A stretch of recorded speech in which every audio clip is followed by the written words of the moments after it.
Poducer. Yo, what's up, guys? Welcome to Poducer, the podcast for producers. Today, we're joined by MonkeyRascal. Yo. Yo. Hello. I don't know. You're kind of rascally. Yeah. Like, you know what I mean? I've gotten that. Yeah. Like, what is a rascal? It's in there. Yeah. Like, does the name, and we don't always just start out with names, but like, does the name reflect your attitude? Unfortunately, I think it does. It's funny. The name I didn't actually even choose, which is kind of weird origin story. I submitted to a beat battle in like 2020, and I needed a name because the submissions were about to close. I was like, oh, and like MonkeyRascal was like the first thing. I don't know why, but it just popped into my head. Just like a scatterbrain. Yeah. Like, yes. Kind of like one of those like name originator Generators. generator things. Yeah. Yeah. So yeah, I think the word rascal had been ruminating in my mind, and yeah, but there seem to be some rascal tendencies as well. Yeah. Like what? Like, were you a mischievous kid? Definitely. Yeah. A lot of drugs in high school, and Oh yeah. yeah. Hell yeah. I don't know who's Deviant behavior. We can talk about anything. But that's cool. Yeah. Yeah. I had some friends that got into things earlier than Yeah. people probably should. Yeah. And that's fine. It kind of, I think the drugs in high school kind of do things to the brain Did it get it out of your system? a little bit. Okay. Yeah, because I Yeah. feel like a lot of people that did it early and then are still like they're good now. Yeah. Like they realize like, oh, okay, yeah. Probably won't do that stuff really anymore. But Yeah. I think it definitely scared me a little bit too, because I had some bad experiences. And you're a kid, so you're like, oh, right. that was terrifying. I hope I I don't do that one die. again. Yeah. I kind of want to get into it. You know, we don't have to, but let me close this door. Yo, what's up, guys? This is your host, Jerry. Before we get into today's episode, I'd just like to ask you to please go and engage with the podcast. If you can leave a review, if you're listening on a podcast platform like Apple or Spotify, hit that 5-star button. You can leave comments now. That's kind of crazy. I don't know if you can on Apple, but you can on Spotify. But yeah, all of that, just that engagement really helps me because we're trying to get into the algorithm, that pesky algorithm that we're all trying to fight. If you guys are listening on YouTube or watching on YouTube, hit that subscribe button, leave a comment. Let me know if there's any artists that you'd like to see on the show. Maybe I can make that happen. I know I'm probably being annoying, but you gotta do it, and you can go do it right now. Like, it's right on your phone. You can just push the button. Anyway, let's get back to today's episode. Thank you for listening. Love you. Peace. I've been chronically scared for a while. Okay. Was there an experience that was like, we're not doing that anymore? Just a lot of bad acid trips. Oh, I okay. did, So like, psychedelics. Yeah. I did like the fake acid Oh, in high school. Yeah. Like, did you do the one where it makes you hear stuff? I think so. Because there's one specifically that's like auditory hallucinations. Oh, and I'm just boy. like, that just sounds like schizophrenia. Little microdose of schizophrenia. Yeah. Yeah. Yeah, I did. There was this one called, am I allowed to name names? Yeah. It's called 25I. Yeah. I've yeah. heard of that. Just, yeah, rancid time. I mean, just, yeah, there were some hallucinations, and like, I remember just having like a week where I was off, and just Mhm. went to school and was just like, oh, like didn't feel like myself, and yeah. So that, That's That's- freaky because you're like, am I forever changed? Exactly. Because that's always the Yeah. scariest part about, is this going to last forever? oh, yeah, it's terrible. I had Yeah. a friend that like had specifically, yeah, it wasn't like good acid. It was some kind of research chemical. And for like 2 weeks, we didn't see him. And then we saw him and he lost like a lot of weight. And we were just like, dude, are you good? He's like, yeah, I think I'm good now. But it took some time. Oh, man. Yeah. So do you not mess around with the psychedelics anymore? Not at that level? No, I've gotten to a point now where I'm interested in trying shrooms again, but Yeah, for a while it was kind of like the doors closed. It's also just like now you hear about so many people. It's like the new weed. Yeah. And it's also people are like, oh yeah, it helped me like cure my blah blah blah, and it is a powerful tool. Indeed.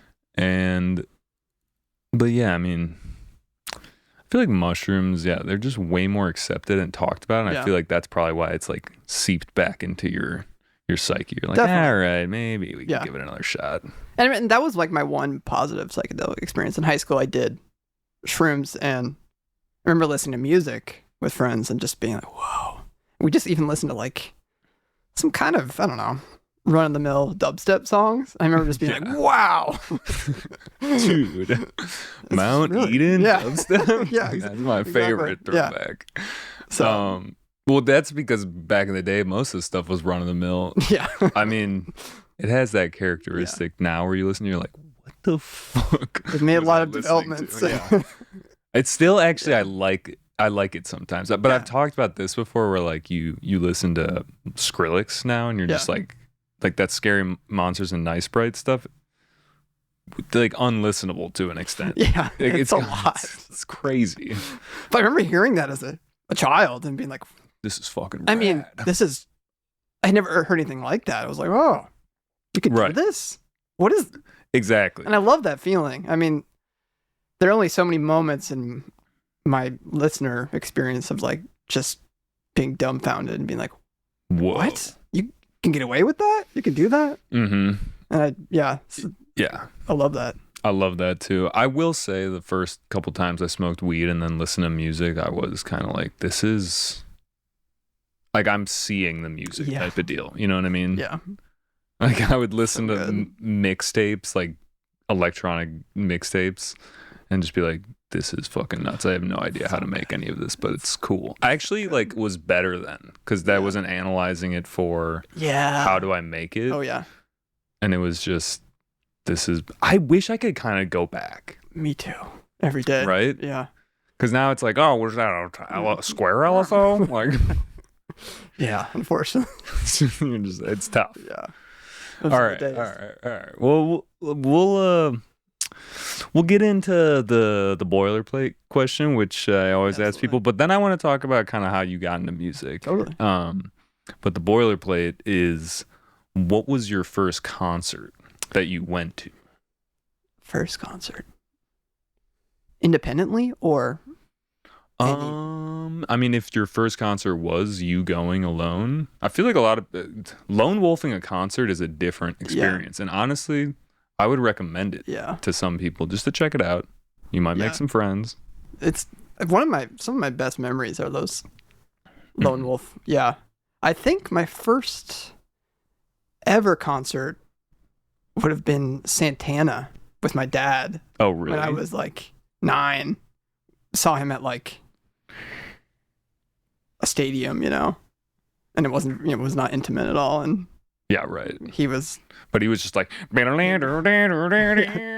was 59 and shredding. Yeah. And great show. But also I feel like that first lone wolf experience, which would have been, I think I went to see Ivy Lab or Saruda back in like 2017. Was this at Concord? This wasn't even here, I think. This would have been when I went to college in Wisconsin, and it might have been like in Madison or something.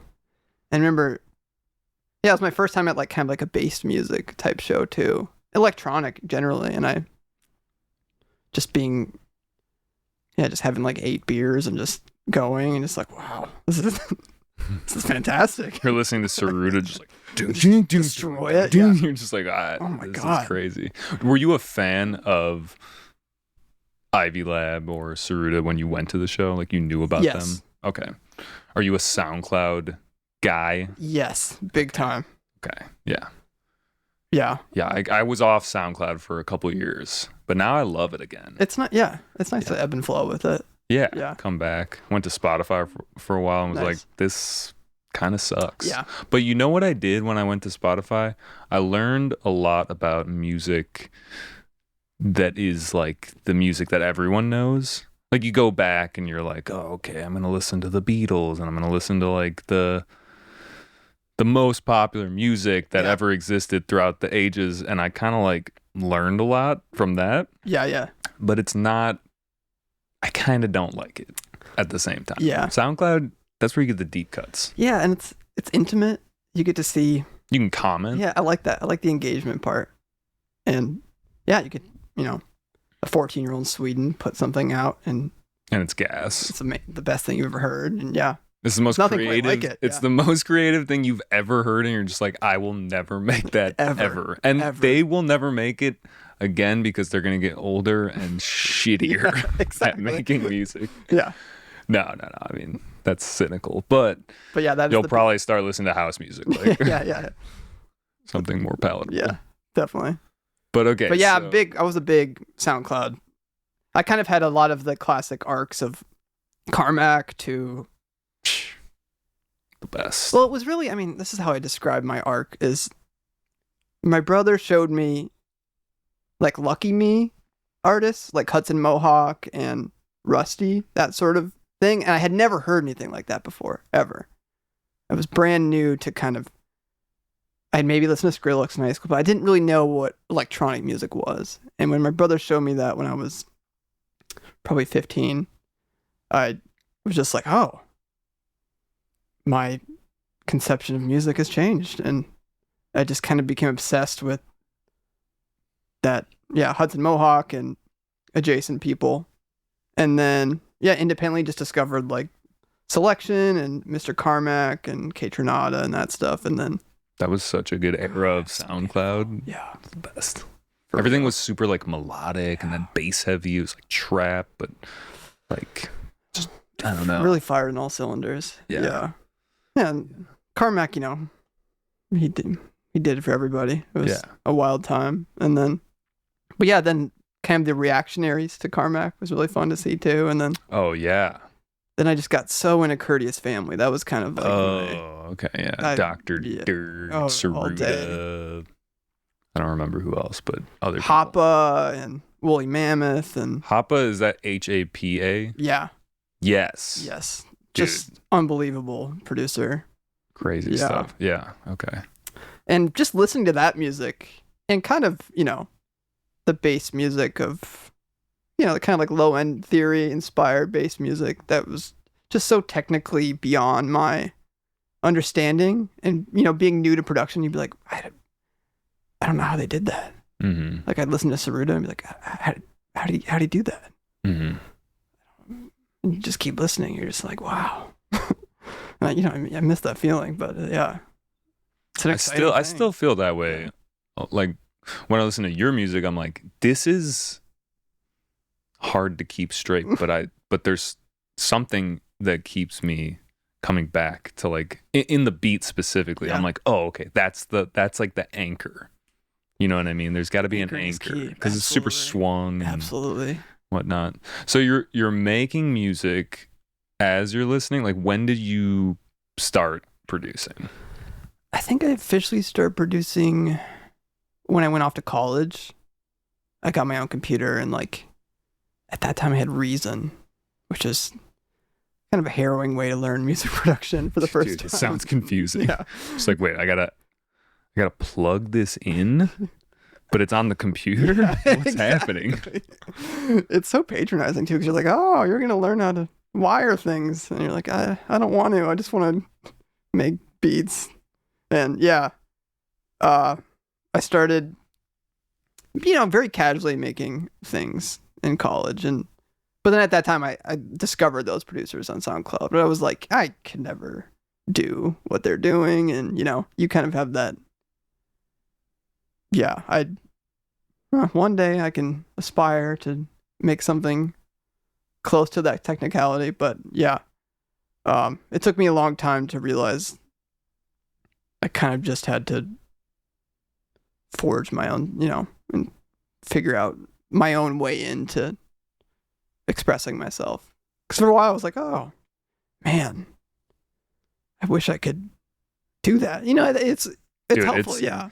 Learning how to produce is it really like thins out the herd in the sense that Always. you just you don't know like the first things you make are like not songs, they're like not even concepts. It's really strange. And you're like, when am I ever gonna like figure out how to actually make music? And I still feel like I'm just like I'm still there's so much to learn.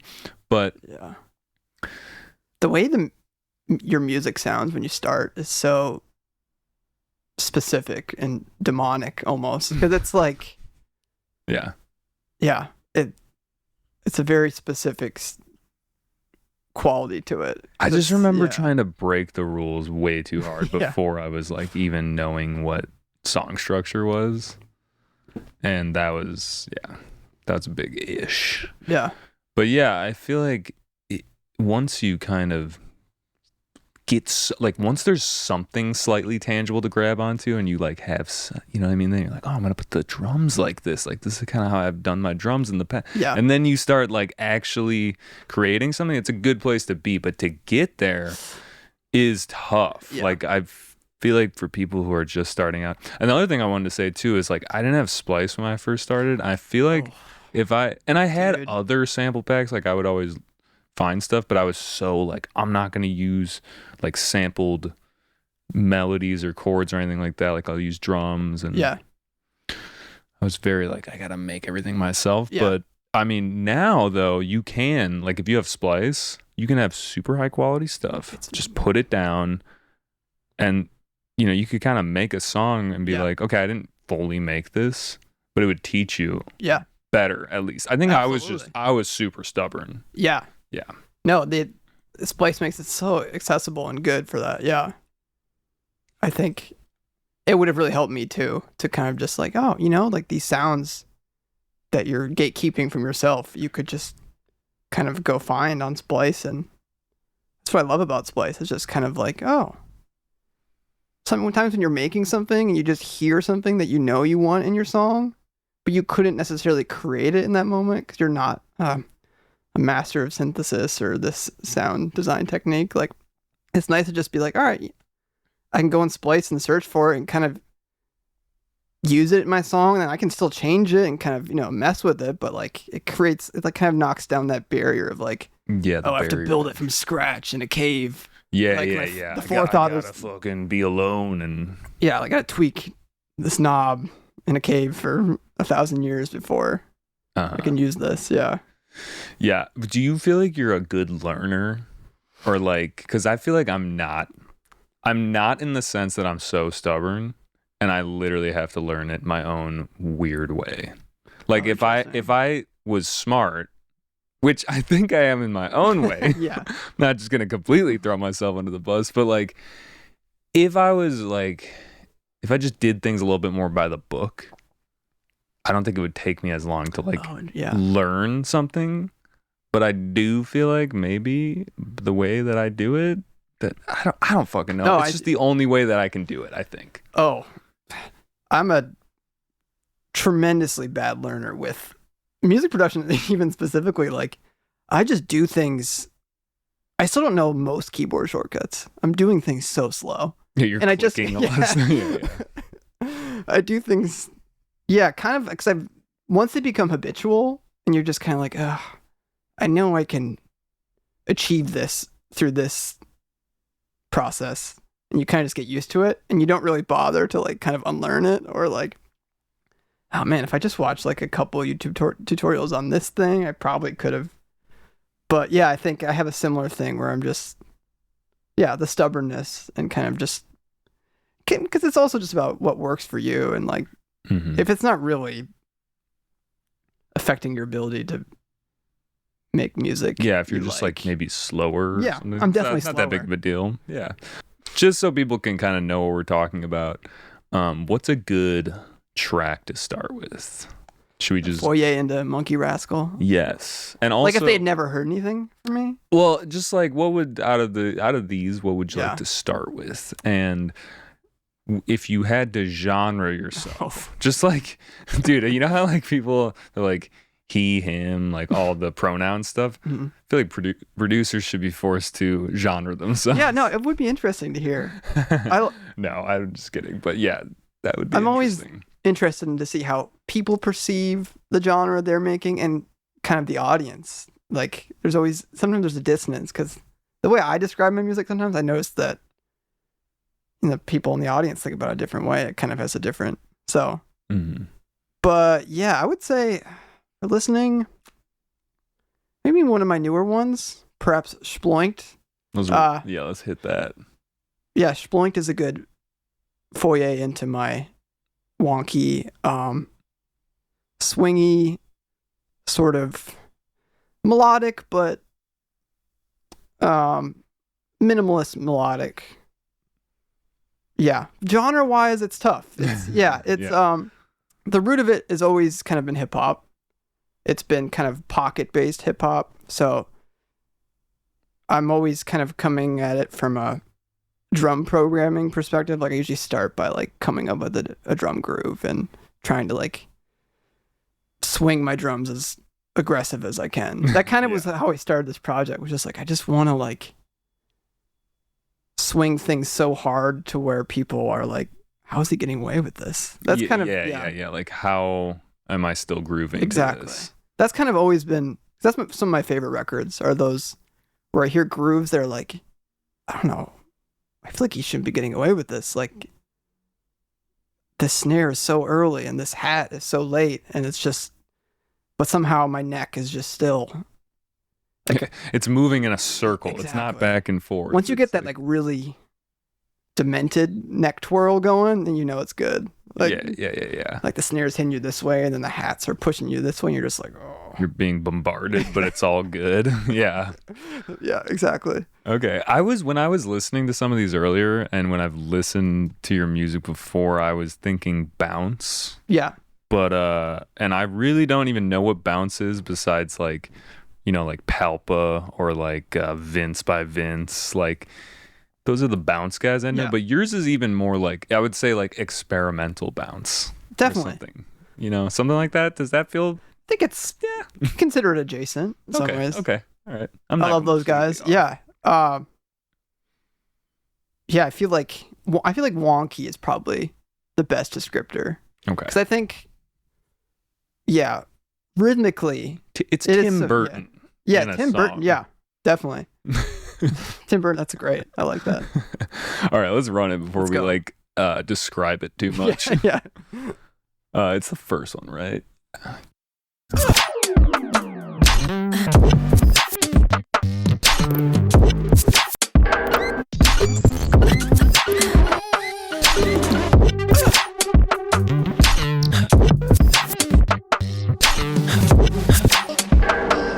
Yeah, lately I've been kind of on this crumpy sort of vibe. Crump. Like if you were to crump to it?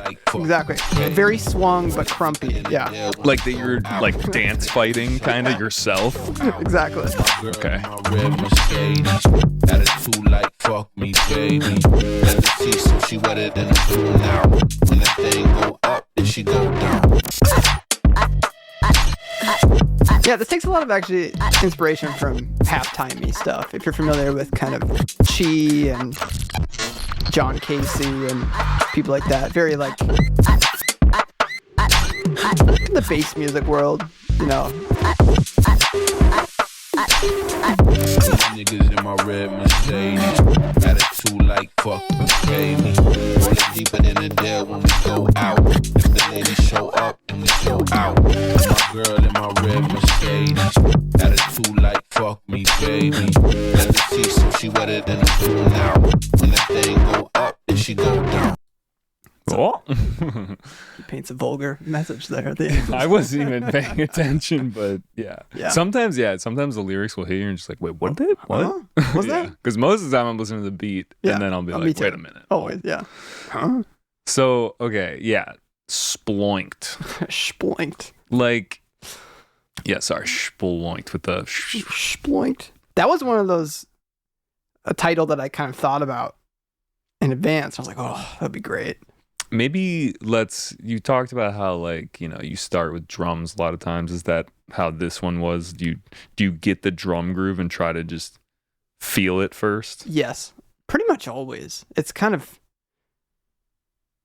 a weirdly rigid process sometimes where I'm like, I hear a groove. I think Sploinked might have been one of those where I have a voice note for it, where I just heard the specific sort of hat and snare pattern, the very kind of the swing ratios of everything.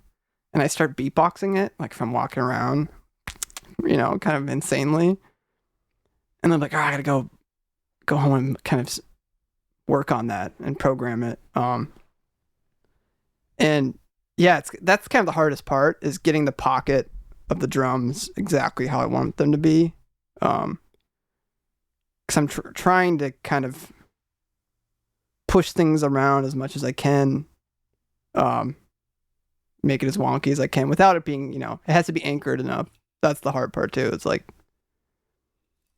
if it's just a chaotic mess of rhythm, it's tricky. But so once I get that sort of the swirly neck thing going and it feels filled out, I have with the drums, I'd like to really get, all the frequencies represented, kind of having all toms and hats and different perks, before I can move on to like just getting like a main melody in. And sometimes I've been getting better at kind of just sketching things out faster and not getting so hung up on even groove elements and kind of moving on. But yeah. Is music like the first art that you got into? Okay. As a creator? Yeah. Yes. Okay. Yeah. I mean, I dabbled in, I doodled as a. You were a doodler? I did like watercolors as a kid, but yeah, music would constitute the first. I think so. Okay.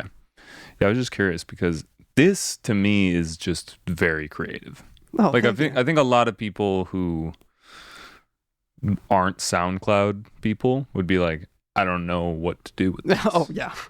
But there's like a special ear candy to SoundCloud that you really only get there because it's like producers making stuff to flex almost. Yeah. And show to other producers. It's like producers producing for producers.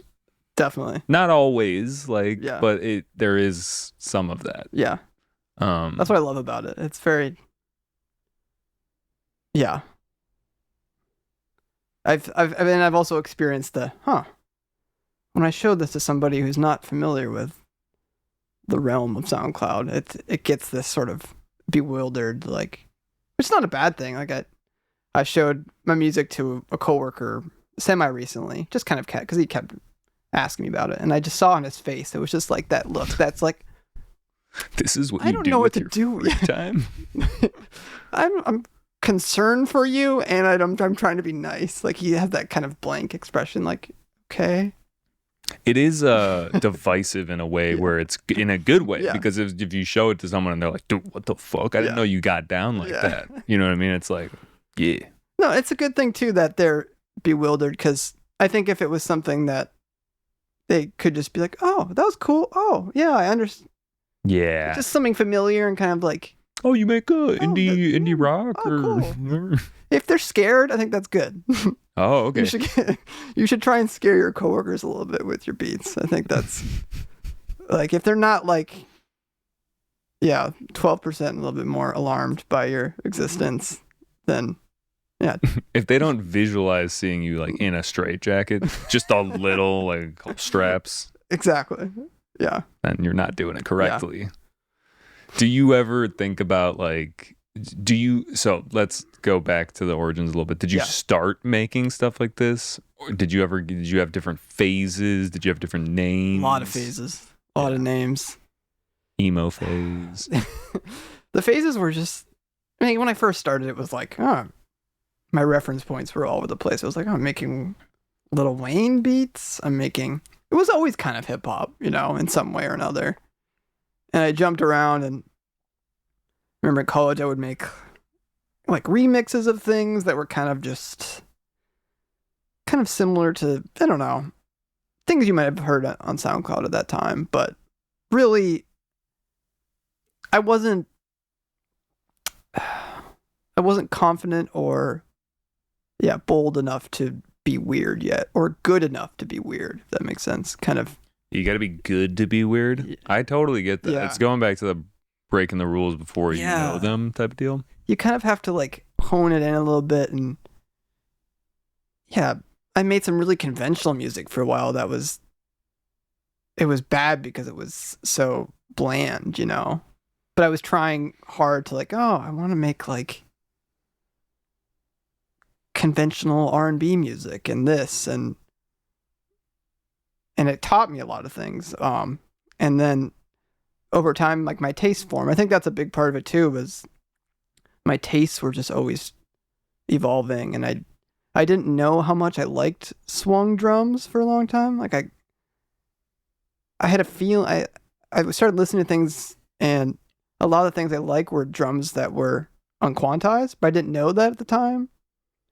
And slowly over time, I realized, oh, yeah, I think I like when things are looser and like hi-hats are more delayed and this and that. And I don't remember when I started like, oh, when can I just start messing with not quantizing things? I think that was probably the beginning of like figuring out this project. Probably around 2020. But yeah, there were a lot of weird phases along the way, you know? Yeah. A lot of Jersey club music. Which was fun too. Yeah. Yeah. Some of those actually are on my, like the beginning of my SoundCloud account was there's like 1 or 2 Jersey songs. They're just kind of like bubbly. That and specific Jersey pattern. Yeah. Like, yeah. Exactly. Yeah. That's cool. Yeah. Did, what was I going to ask specifically? Are you ever concerned about like the music not being for the masses? Like, does that fuck with you at all? Or like, cause I mean, ultimately, I don't know. Yeah. I've accepted that like my music isn't going to be like on the radio, like on B96, Yeah. 103.5, Kiss FM, Yeah. whatever, you know. These are Chicago radio stations. Kiss FM is what, you know what? Yeah. Anyway, Yeah. you get it. B96, yeah. Yeah, and neither should you want them to be in some capacity. But it's like, yeah, I think maybe more so that things won't resonate outside of a niche.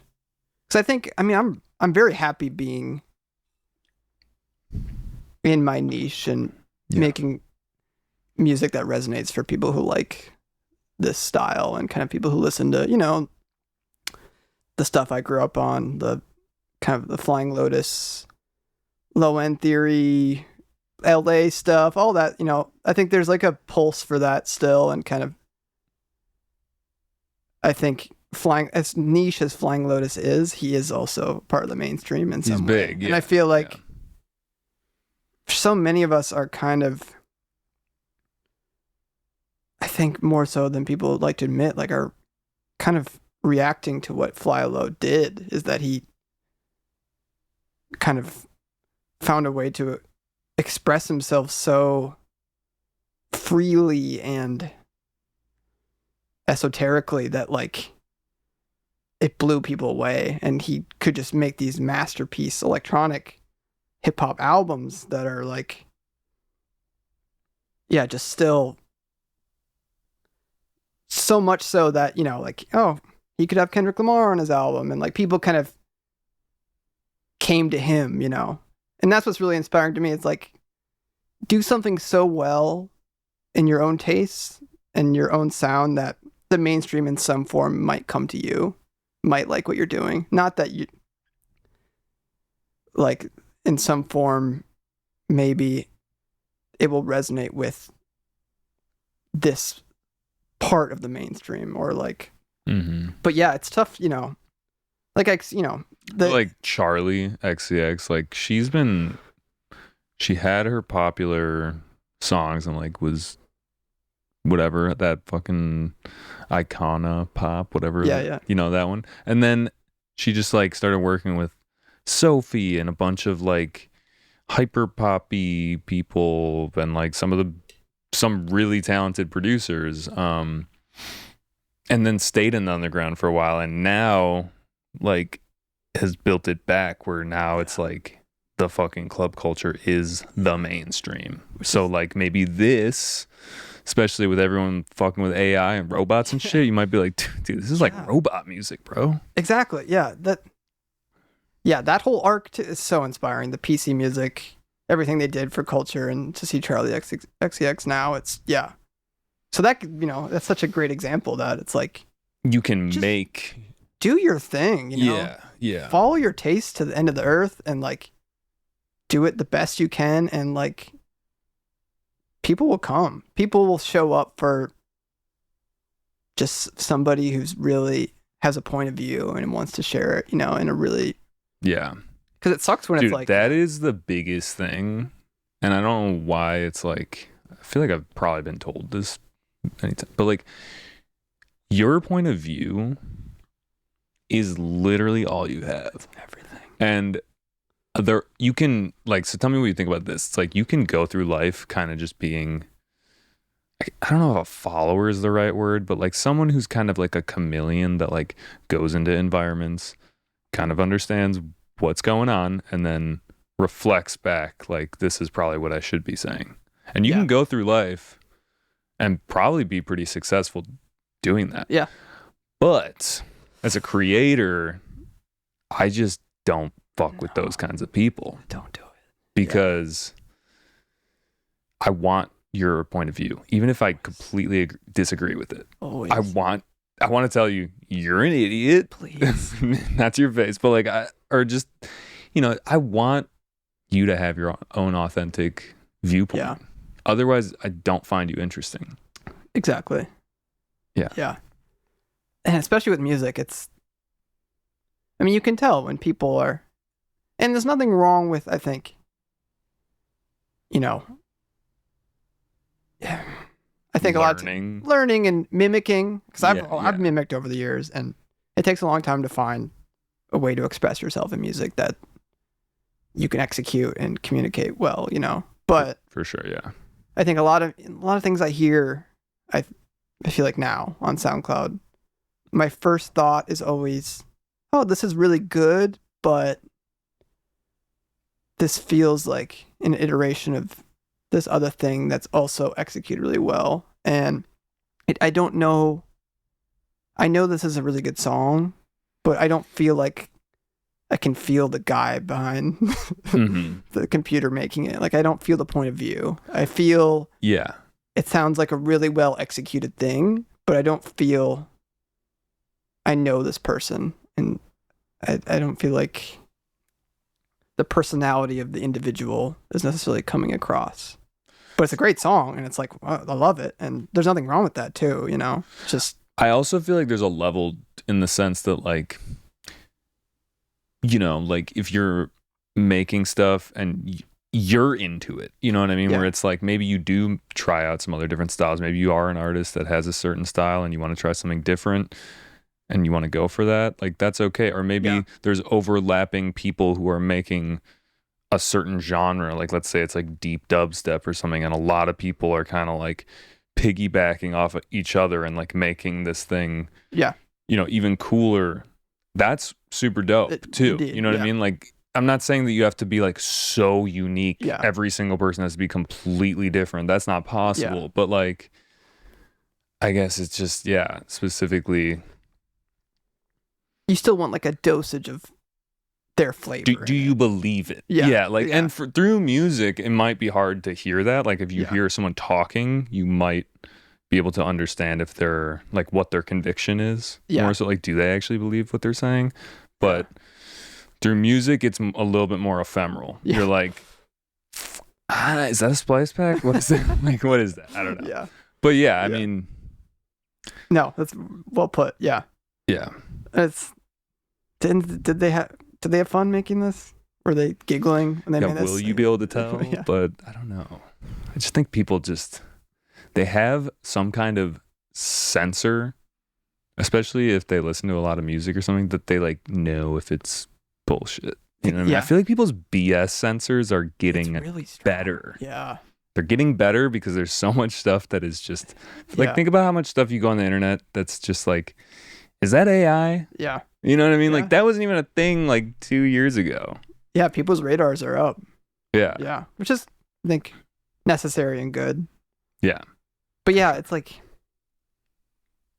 yeah, it's nice when you can really hear that this person had heaps of fun making this song vibe.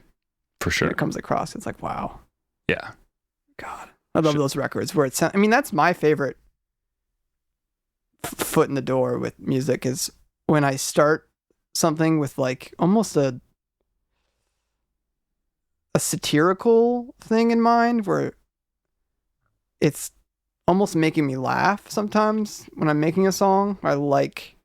Maybe I started the idea in kind of like I'm gonna flip this sample. I'm gonna flip a SpongeBob sample, and it's making me laugh, and then it kind of gets doper, but like it starts like this is just so dumb, then it gets it's like meme core slightly sometimes. Yeah, and you're just like, when you find a way to turn that satirical absurdity into something that works and sounds good, and you get that sort of like laughing and head bobbing thing. Which I really that is like. really interesting. Do you find anyone else in music that you think does that really well? Is there anyone maybe outside of music and in the arts in another way? I think Hudmo, he's kind of my creative God. North Star. North Star. Yeah. He's definitely I'd say one of my favorite artists. But I love how much there's a flying by the seat of his pants element to a lot of his music, because he kind of makes big and weird choices in his music. I can tell early on in the process it makes weird choices, and then he executes them really well. But it's a lot of it is like kind of starting with like, even like, and for instance, the album I first heard by him, Butter, which is the album he released in 2009, a lot of the sounds he used on that were from this kind of shitty old keyboard that emulates live instruments. So a lot of the sounds on the album are kind of really cheesy and hyper digital sounding, and it sounds almost comical. Like he has like a song he's playing chords on this like shitty MIDI clarinet sound, and it just sounds, I remember hearing it, I was like, I can't believe he made that choice. But it just sounds so dope, it just sounds so like he's expressing this like juvenile primal urge, and I love that, like it, and because he has a lot of absurdity and satire in his music too, but like just kind of that like running with those, also running with the accidents, and kind of like, I fucked it up here, but that sounded kind of cool vibe. I feel he's like so good at that. I feel like what you were just explaining of like the instruments trying to mimic like real instruments, or like things just sounding kind of shitty. That's like how I feel the whole 80s was for some reason, because like the tech was like, we got this computer, and it's like literally our phones are a million times better, like quantitatively, and they were just somehow making reverbs on those computers, and that's why it sounded really fucking bad, but it is very aesthetic at the same time. Indeed. Like it's cool. It comes back to the point of view thing, because it's like in the contemporary world, I mean, it's like we have the best VST emulators of real instruments now, and like it's almost more interesting to kind of use those crummier sounds and kind of play with that, because I think it's interesting to see when someone intentionally chooses a kind of to crummy grade 80, it, a weird shitty 80s sound, and this is the way it is because of the technology. There's like history within the samples or the sounds. Dude, I got really into like CRT TVs, and like, so like the tube, I don't even know what it stands for exactly, but like basically there's this guy, I forget what his name is, but he'll like make, I'm pretty sure he made the counts like graphic. Yeah. You know what I'm talking? Yeah, I do. Yeah. And then he like takes it and then basically uses it as like a monitor and then brings the text over to the CRT TV, and it just like gets all these weird like chromatic aberration and just like it's just Gorgeous. sick. Yeah, Yeah. it's really cool. And that just made me think of that Yeah, it's like no, you can bring in these old technologies and add the flavor of it. Exactly. That's really that's what I'm so interested in too, is kind of, because that's a big part of this project too, is when I started it, and to this day, I've had a very limited setup of, I'm using a cracked version of an old Ableton, and I don't. Yeah, what does your profile say? This is like Ableton 9? Ableton 9. I started on Ableton 9. Yeah. It was stable. Indeed. I mean, I don't know about your cracked version, but like It's not actually. I'm using a. I somebody's want it to be iLock. cracked. Oh, Yeah. So it's like that's so funny. I'm using somebody's license that I went to school with, and because I got it in college, and I just haven't stopped using it because I just was like, well, Dude, you're I'm using comfortable with it. Ableton 9. Yeah. That's amazing. Yeah, and people, it's a running joke among my producer community, and like but it really accomplishes everything I need in a lot of ways, and I've gotten really used to, being confident with the tools I have and learning how to use them, which I think is really kind of the name of the game, is just really learning how to use tools that you need and to figure out how to express yourself within that. So yeah, I mean, I got really into some of the stock sounds in Ableton when I first started with this project, of just like, wow, like some of the choirs and some of the weird patches they have are just, they sound pretty bad, but interesting. And that was kind of like sort of a sound design starting place for this project of like, oh, when you start in the equation with bad and then you try and move toward good, what happens? Like, if I start with I'm always scouring Splice in different places for like really crummy sounds, like sounds that sound like it came out of like a like a bag of gravel, and it's just like, what is this? Perfect. Or like a little tone that came out of like a tiny speaker in a car shop, or like like it's interesting to hear different timbres of really crummy sounds. But Ableton 9 is just, it's a little primitive, but Does it have Max? Like the Max? Yeah. Okay, it does. It does, but I do not use it. I will say that the new stuff, it's almost too many tools. You know what I mean? Like too many cooks, but it's literally, I will say there are some tools that I just recently downloaded. Like I was saying with making that chord progression, I was like, damn, this is actually pretty nice. Yeah. And I want to almost explore making music again from like a tool based, like let's try the newest tech and like see what we can do, and just like generative shit. I don't know. That's just fun too. Yeah. But it is, I think what you're doing about like putting yourself in the box and being in Ableton 9, you do have everything you need. For sure. Without a doubt. I think I would have FOMO in a weird way. Yeah. But I respect the FOMO of it, honestly. Yeah. It's taught me a lot. I mean, yeah. Because like it really, I mean, and the FOMO is real too, because you realize, when like there's a lot of cool. Someone DSPs. brings out the daddy like 12 suite version, you're like, oh, whoa.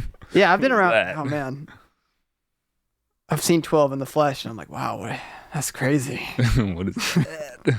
Yeah, it's the future. But what was I gonna say? Yeah, it's nice that I think in the future it's not a box I want to be in forever. I think I do want to have some toys. Yeah. More so than anything, I do want to I think more so hardware than anything. I was going to ask you, like, do you have any gear that you use? No. Okay. I'm pretty non-gear. Like, the only gear I have is, like, MIDI controllers. Me too. Yeah. You know what I mean? So. Yeah. I've always liked having things in the box, too. Yeah. But there is a point where you're like, that would be fun. Yeah. That's the important part. making it fun. That's real. Yeah. Let's hit a track. Yeah. We had a good little excursion there. Oh yeah. Should we just do the next one? Spunkle? What is it? Dr. Spunkle? Oh, this one's bugging. Oh, that works. But too. we could go to Dr. Spunkle. Keep it in the spunk. Splonked. And Spunkle's probably actually one of my newest songs. Where does the naming convention come from? Is there a certain type of comedy that you like? Like I need more like where are you pulling from the well of like you said SpongeBob? Yeah. No, that's actually Tim and Eric might be in there. Okay. It's in the brain. Tim and Eric, Eric Andre, like Definitely. some Adult Swim. I love me some Adult Swim. You ever watch Xavier Renegade Angel? That's the most fucked show. So good. It's Disturbed. I'm like, I would watch it, or like Super Jail. That was around the same time. It was just like a 12-minute episode of just like crazy visuals. It was like stuff to watch while you're stoned. Perfect. Came on at like 4:00 in the morning. But yeah, Xavier Renegade Angel, is that what it's called? Yeah. It was just like he had like a snake arm and like a fucking. I remember laughing. Some of the hardest laughs. He talked like this. Yeah, it's so funny. Before we run this really quick, because I feel like I had the burning desire to just know, like, where does the well take from, or what is the well in terms of like it's a good question. Other art that you're pulling from? Like, you said satire, we said surreal. Yeah. Does it come from the internet? I feel like it doesn't actually come from some of those explicit places, but a lot of it is kind of that Adult Swim adjacent, and it, more so maybe even Flying Lotus kind of, like a lot of the imagery that Flying Lotus is used in some of his music videos and some of the Adult Swim's things he's done, the really kind of like morbid, surreal things. Like he has a music video for, I think it's Post-Requisite. It's like this really like kind of morbid collage-y thing, very surreal. I love that. I think that the satire element is just kind of flying by the seat of my pants because I've always been a really rascal. Oh, indeed. My sense of humor has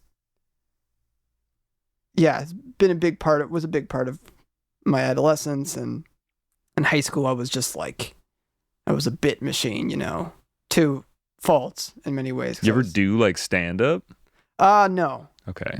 But bits as in like you were just riffing, like thinking of funny shit. I had these very sort of avant-garde bits that I would do with my friends where we would like, I don't even know, just... Did you go to art school? No. Okay, I'm just like, I'm trying to profile you here. I just had a combination of the drugs and that sense of humor in high school just created like a... We would... I don't know. I can't even name specific things, but Tim and Eric Andre were big for me too. That's a good anchoring for that. Okay. All right. We can revisit this. But more so, like I just love the surreal, morbid, sort of cutesy, morbid aesthetics. And that doesn't even pull from anywhere specifically. I just, in my head, I like that. The kind of like... So tell me more about your childhood. That's what I'm trying to do right now, weirdly. I wish there were more. No. Yeah. I don't think you really need to know the origin of it. Maybe one day it'll click and you'll be like, oh, shit, I saw that one thing and that's weirdly had an effect on me. I feel like for me, a lot of stuff is like baked in from TV shows and movies. And definitely. It gets baked in there too. You don't know. You don't even know.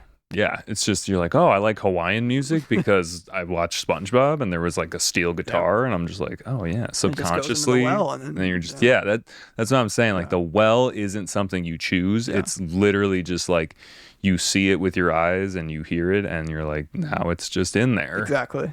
For better or for worse, All right, let's do Dr. Spunkle. Spunk What does in it the say mix. at the end there? Is there another? Oh, that's why I put for thanks for 3K. Oh, okay. Gotcha. It's like a thank you present to To your listeners. Yeah. listeners. Yeah. Nice. All right, let's run it.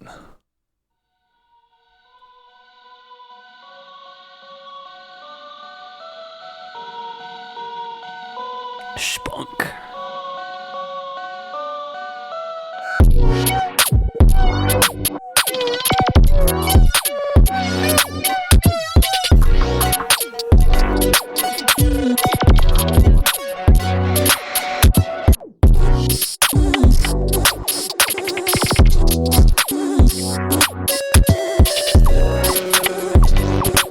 That's sick. I love that synth.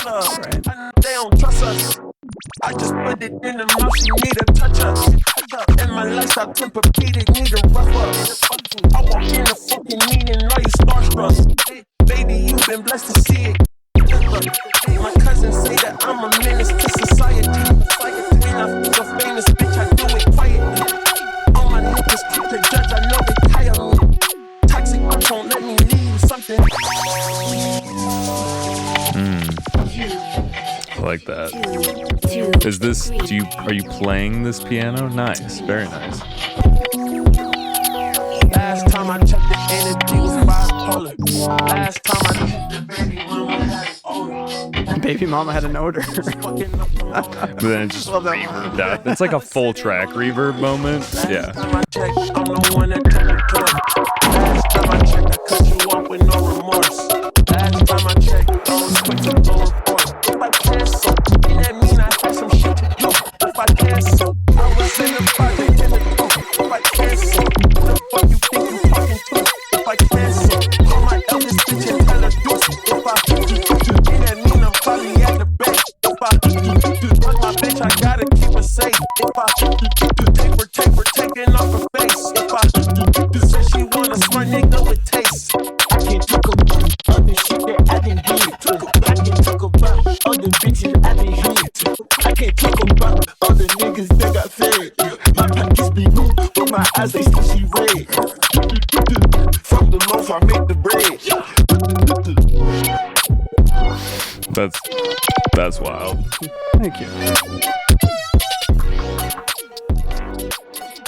So it feels very forward mix wise. Like it feels very compressed and like, but it feels Yeah. like everything is sitting in a nice place at the same time. Oh, thank like you.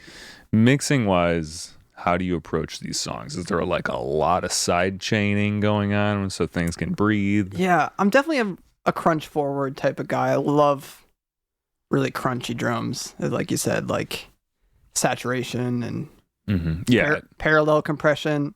With my drums, it's kind of always that like I'm trying to achieve that really raw, saturated sort of like. If it's sounding a little bit too clean to my ear, I need to kind of dirty it up and that Deep fry it a little bit. Deep fry it always, yeah. And like for mixing for me, I feel like things aren't super deliberate. I kind of just do things until they sound good. And I kind of like it's love. Yeah, like I'm not. The sound choice and the arrangement help me so much more than kind of specific tweaks do. Like a lot of layering and things help me more than like a lot of EQ tweaks. I'm like I'm not very heavy-handed with like, EQing because it kind of, if something isn't full enough, it's kind of maybe just changing the sound, maybe layering it with this, as opposed sometimes it's. But yeah, like the crunchiness is a big thing in my tastes. So a lot of my things are very like I'm parallel compress my drums very aggressively. Cause I kind of, I want that, the transients to just be so in your face. And so, cause that's kind of, that's becoming more so the norm, and it's just transients. I don't even know what I'm saying, but transients. Sure the name. Transients. But I love Yeah. my thing is I just love really saturated, busted out drums that are just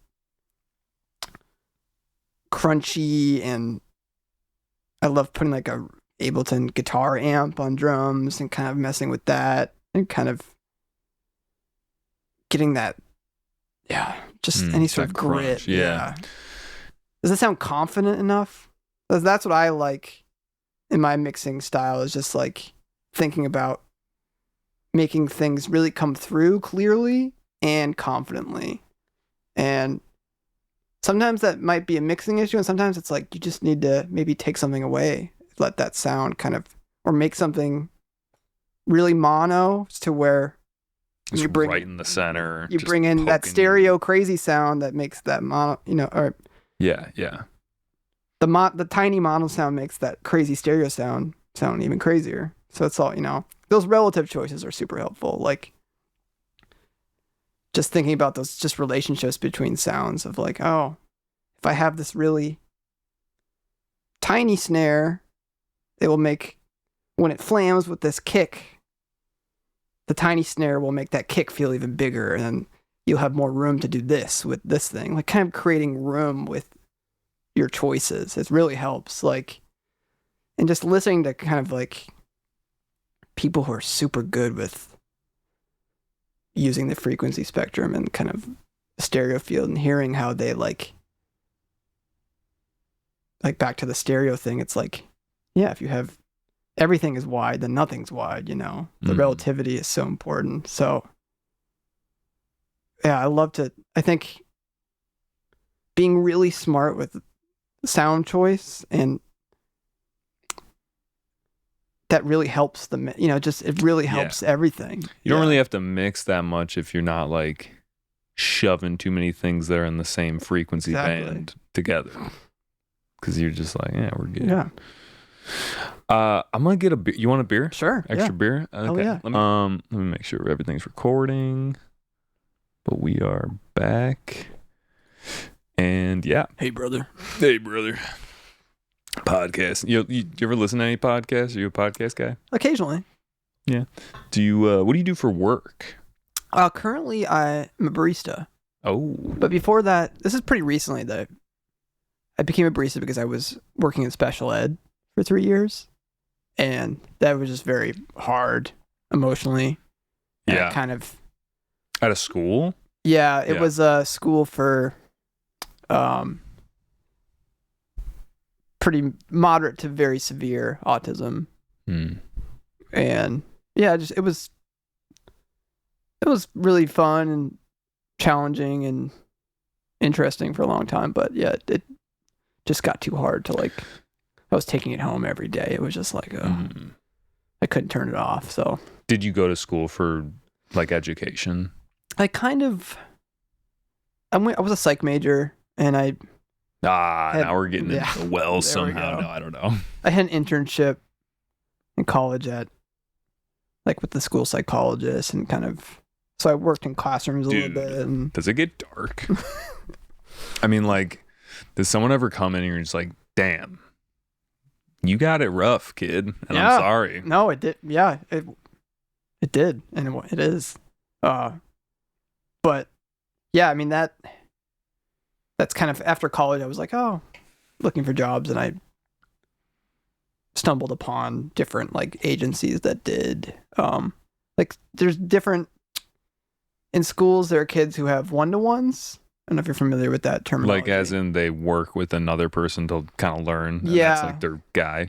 And people who are like maybe have something called a BIP in a school where they have a behavioral plan that is, if they have different kind of maybe intellectual disability or different kind of challenging behaviors, they need support in that school system to kind of get them through the day. And that one-on-one is like basically there to like, make sure he doesn't throw the chair through the window or like he did that other time. Or so I remember I did that after college, where I worked for this agency where you would just get deployed to different schools. Oh, damn. And you're like a kid who was like, you just get like a paragraph that would tell you what his thing was, and he'd be like, "Oh, he likes to." Yeah, Timmy chucks chairs, and Timmy- you're like, "Fuck." Timmy this chucks could- chairs and peas into your eye, Damn. like projectile peas in your eye, and Were yeah. there a lot of bodily fluids? a lot of bodily fluids. Big Damn. fluid game there. A lot Yeah. of fluids. Oh yeah,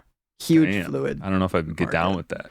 Yeah, I can get down with just the occasional yelling, sure. because like that kind of breaks up social norms. Like I think Yeah, it's just fun when someone just yells randomly. You're just, what's going on over there? You know what I mean? it really. Yeah, it And then you're like, oh, okay. That kind of got me out of. it spikes your lizard hairs. A little bit. Yeah, it got me out of whatever I was just doing, and now it like a moment of. It disrupts It was like the- meditative. Yeah, that's a good way Yeah. to put it. Probably not the way a lot of people think about it, No, but yeah. anyway. But yeah, big fluid game. a lot of fluids. Oh, I've seen, and maybe that's another impetus for this musical project is I've seen fluids. all the fluids. Yeah, damn. And I've seen there's some very graphic things I've seen in that field. What I mean, could we open that slightly? Sure. Okay, yeah, I'm curious about I this mean- because it sounds tough. Yeah. It Just- sounds tough. I think the tricky one is one that I got used to, that when I tell people about it, it is like, it's a tough one, is people consuming their own waste. That's so You know, rough, dude. yeah. That's crazy. There was a young man who, That's nuts, dude. would like to, Poop, yeah, he'd like to put fecal in his mouth, and we would, dude. I can't. I can't. it's you, funny. you tell people this, and Yeah. they're just like, "All right, I see." No, yeah, keep going. Sorry. No, the funny part about that is the way we'd have to track that behavior, because it was a problematic behavior for many reasons. And when our students had those type of behaviors, we would kind of do monthly data to collect information about it. And the way it was written on the sheet was manipulation of feces. Mm-hmm. So, Did you guys get into like the consistency of it? Like, oh yeah, we got to, today he ate some wild. it was He ate some corn. corn. He ate some murky water. Yeah. Drank Oh, out of a God. puddle today. Man. But yeah, that was That's tough, intense. Yeah.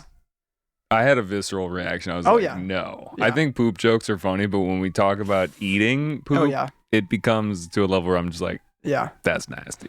But it's one of those things that it really, your brain, in a weird way, because with autism, it's kind of about the sensory element. And for him, it was, the function of that behavior was he wanted the sensory input of something in his mouth. And in many cases, just happened to be his own feces. But it wasn't like he was putting his mouth, he's like, oh, it tastes so good. It was really, you would look at him when he was doing it, and he would just like, he just was wanting, something slushy in his mouth, Damn. So you kind of, in some ways, you learn to rewire the way you think about everything in the world, kind of. What need am I getting met?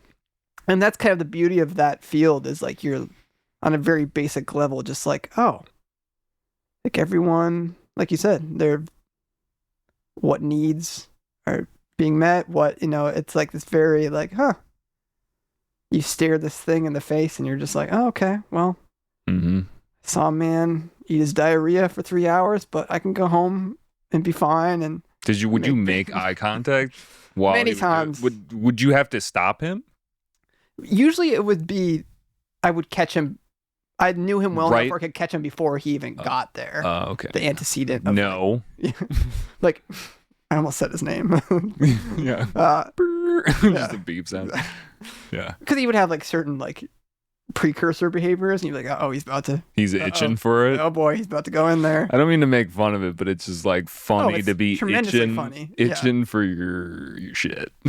That's another thing that taught. I mean, like the absurdity of it was really helpful for. You just had to have a sense of humor about it. For my coworkers and I were just like, it became funny that we weren't, laughing at him and No. but it was like It was this absurd. Yeah, like we're here to help him and like preserve his dignity, but like also like it's just so insane, and we have to like in some way kind of be on the same page about how absurd and insane this is. It's traumatic. Yeah. I can imagine people who do that, like especially like you're saying, when you just get tossed into it Yeah. and you don't even know what to expect today, yeah. and then you go home and you're just like, dude, that was not normal behavior. And you start to interact with not normal behavior for so long that you're just like, what is normal? Yeah, exactly. It rewires. Yeah. And then you're like, oh, well, saw that man put fecal matter in his mouth, and I'm going to go home and make a wonky beat. Make a track about it. Yeah. Yeah. Called Splooshed. Exactly. I think Splooshed that's from Holes. Great movie. Shia LaBeouf. Oh, yeah. Dude, if you're a Holes fan, Man, it's been a minute. Yeah. it's a good one. That's a I classic. can't smell anything. If you got that reference, hit me I'm up. impressed. Ugh. We'll chill. Yo, what's up, guys? It's your host, Jerry, again. I really hope that you're enjoying today's episode. I know that I enjoyed having the conversation. Just gotta be that squeaky wheel here and let you guys know to please go subscribe, hit that like button, leave a comment. Honestly, the 5-star reviews on the podcast platforms, that's big too, because otherwise it just doesn't get promoted, and it's, we're fighting that upward battle, that uphill battle. But yeah, I know you're just thinking in your head like, Jerry, can we get back to the episode? Yes, we can. All right. But yeah, dude, like that's tough. So you did that for 3 years. Yeah. In that specific school, I was there for 2 years. And then before that, I did that, like, being deployed in various schools, one-on-one thing. Okay.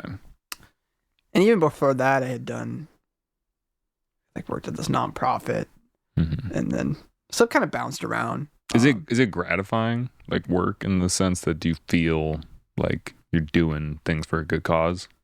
Yeah, I definitely, like, there's especially forming the relationships with students. That's the part that you have these really, really challenging times with them. And you have these crises, because I think some things that people don't understand about very severe autism, the crises are unimaginably horrific in many ways. The level of aggression that can happen with students who don't use words to communicate nonverbally, or a lot of times end up using, various modes of aggression to communicate. And when their needs aren't being met, they can have escalations that are very, very serious, and people can get really hurt. And, I've had like coworkers get hospitalized by, various things. And it's very, very sad and hard, because, you care about that student so much, and you just see this sort of like cyclone of, aggression happen. That's just like, it's tough. But in many, like, getting through that, very gratifying, and kind of forming a stronger relationship with that student. It's like, there's nothing quite like it. It's really like, but it's just not sustainable though, too, for like, for that to be your job every day of like, crisis. Yeah. Like, I'm going into the emergency area. I did that for 2 years, where it was just like every day, I don't know if my student will have a crisis today. You don't know if you're going to be like physically injured or something as well. Yeah. And the hardest part is like when he would get to the point where you could tell he was about to blow up, and there was nothing you could do really to de-escalate him. Because a lot of times it was like, oh, yeah, you can de-escalate before something gets too serious. But once it was like, oh, it's going to happen. And you're just like, I just have to brace myself for getting my ass beat for probably 10 minutes. Like, it's just going to happen. Like, you just be in a room with him alone. It's like, yeah, he's going to bite me for like 10 minutes and beat the shit out of me. And there's nothing I can do. Was this school, like, did they have good funding? Was there like No. No. It was like There wasn't like the guys you could like snap your finger and it's like Michelle. And then they come in and like some huge guy. no. The best thing we could do was, it was this weird school that was like in a house, this mansion. Like almost like a homeschool. Yeah, it was like a. It's giving me cult vibes. Now that you say that, is you super were culty, at a cult Yeah. and you didn't realize. Indeed. It's fine. I hope they paid you in good. I don't know. Anyway, keep going. Yeah. Yes. They had this big yard that was almost like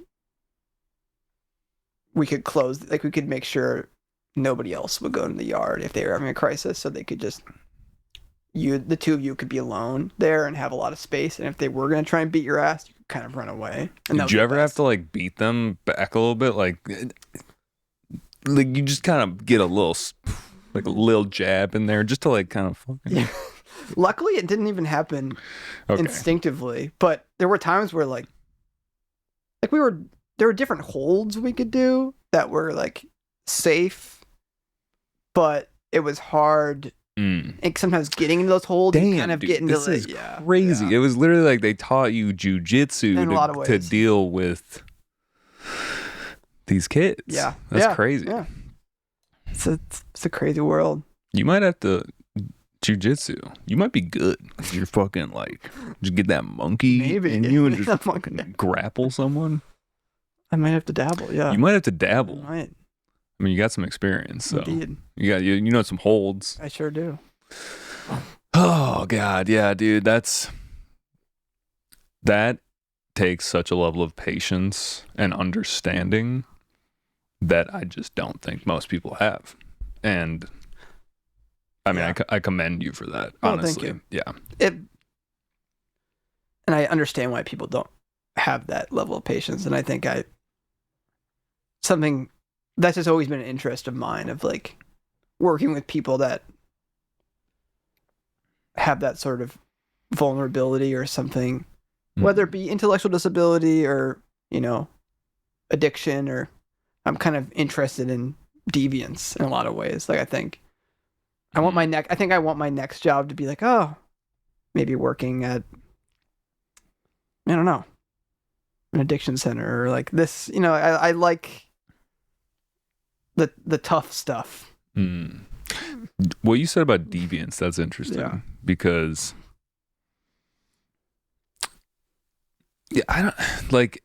I get it, because it's almost more real in a way that it's maybe abnormal, but it's like, damn, this person's like really going through it or some shit.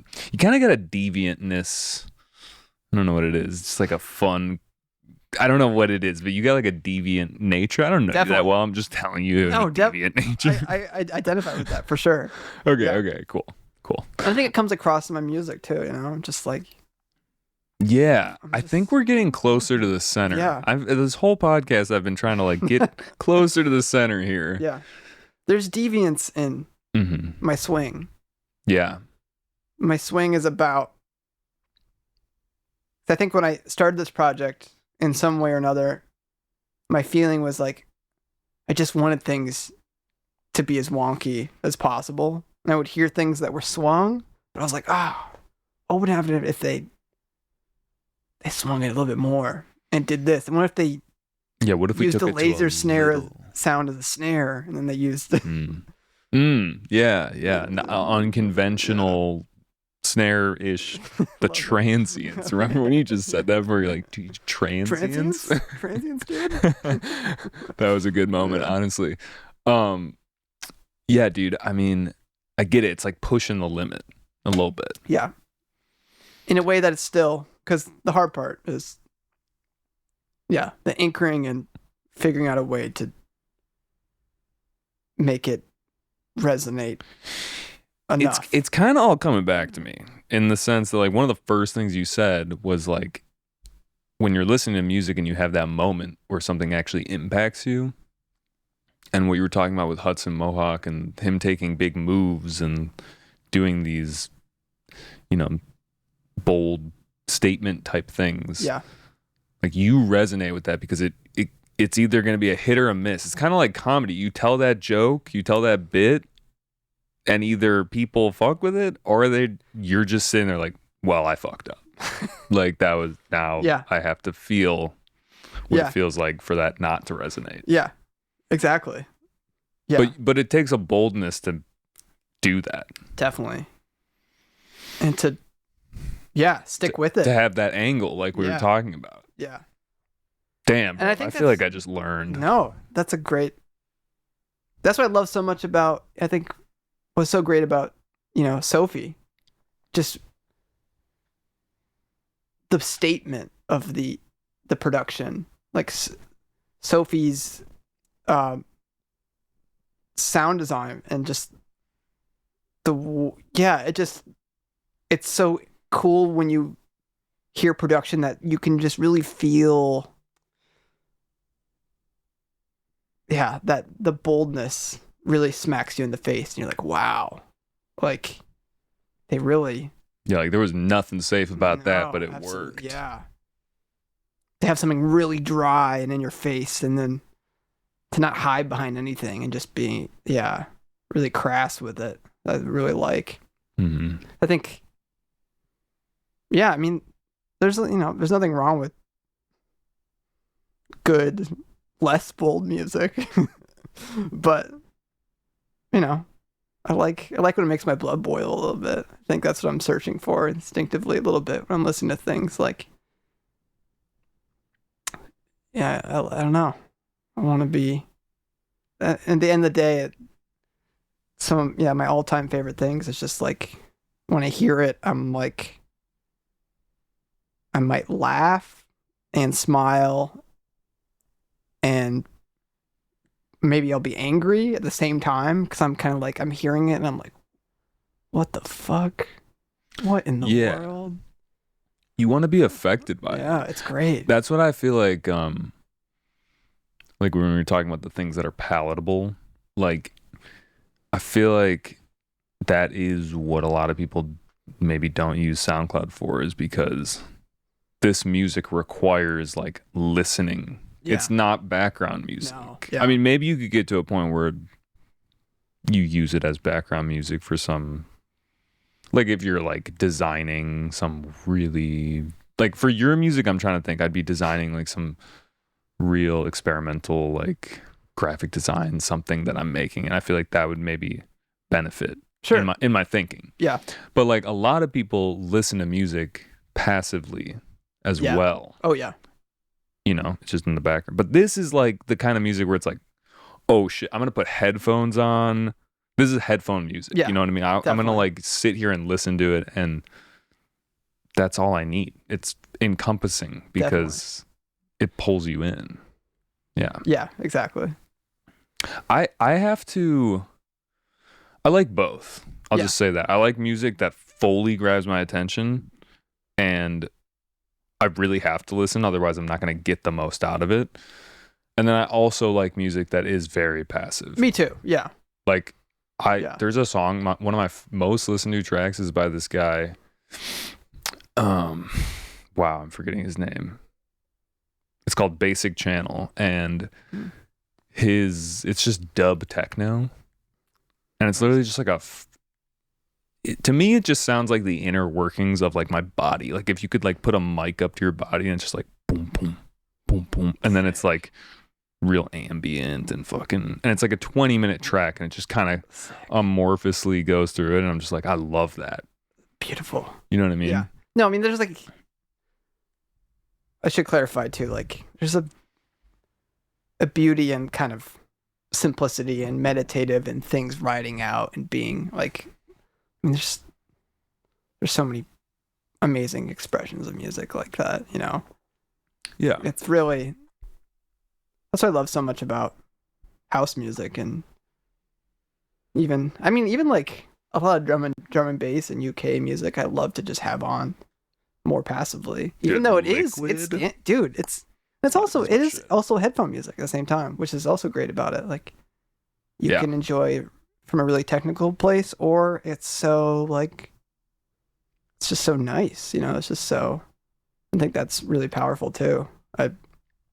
And Flying Lotus too, like his music is so meditative and yet so intricate and so maximalist and interesting, and I think that's a hard line that I've had to find in my own music, of like sometimes not wanting to, I love maximalist kind of electronic music that's very like layered and like detail heavy, and very headphoney, but also wanting to make something that resonates when you're just playing it off a phone or it's something, it's nice to like, like I'm thinking of Until the Quiet Comes by Flying Lotus, where it's like, it's kind of in your face slightly, but it's very like subtle too, and the actual like melodies and stuff are real beautiful and like kind of gentle and so good. That's a banger. It's such a banger. That's my favorite. God, so I might be basic for saying that's my favorite Flying No, Lotus, no. but like, I think that's a you think that's a deep cut? no. It's a deep cut. You be basic. yeah, I let's think go. it needs to- probably Cosmic Grandma. I was gonna say, Probably. I don't yeah. know. But I think the beauty of it is every answer is right. no, yeah, it doesn't. I'm just being insecure. So he's so good that every answer is right. And Mhm. God, that album, man, It's a yeah. it's so clever and so intricate and tasteful, and it's just it's one of those things you listen to and you're like, it's just hard. I wish I could express myself in the way he does. A lot of people, producers of that echelon, artists like that, where it's just like to make kind of something I consider like these masterpiece kind of albums that are just like the concept is there and everything. Each cut is just that's kind of like my ultimate dream, is to make like an album that's just like conceptually and just, kind of has that feel of like, wow, it's just so immersive, and it's just Mhm. Do you like conceptually, but like, do you like concept albums, like where they have I think like Gorillaz Plastic Beach or something like that, where it's like there's a story, there's like characters and stuff. yeah. I feel like I might not pay attention to it necessarily as much, but I definitely will appreciate. I think I appreciate more so the sonic concepts. I love when you can hear like sometimes an artist will, for an album, they will only use like a specific realm of gear for that album, and you just hear like, oh, they were using all this tape machine and these synths, and it just sounds like this. I love when it feels really cohesive, like you feel they really committed to like using these synth patches, and because I think that's arguably an album should be cohesive in that way sonically, where like that I like that it's pulling from a similar place. It's like iterative in the Yeah. way. Yeah. I agree. Yeah, having that through line of something, even if you don't pick it up right away, and like, let's say maybe you see an interview of them and then they say that, and you're just like, oh, what the fuck? That's crazy. That's like what I was hearing. And then you said it, and it's like, what? Yeah, okay, exactly. Cool. Yeah. No, I love that. Yeah. I feel like you're right on your way. You know what I mean? Like, your stuff sounds really like at a high level. You know what I mean? And I get the understanding of, or like the feeling of like, man, I wish I could just like think it, and it is the exact way that it is in my head, maybe. Yeah. But I mean, But thank you. Yeah. yeah.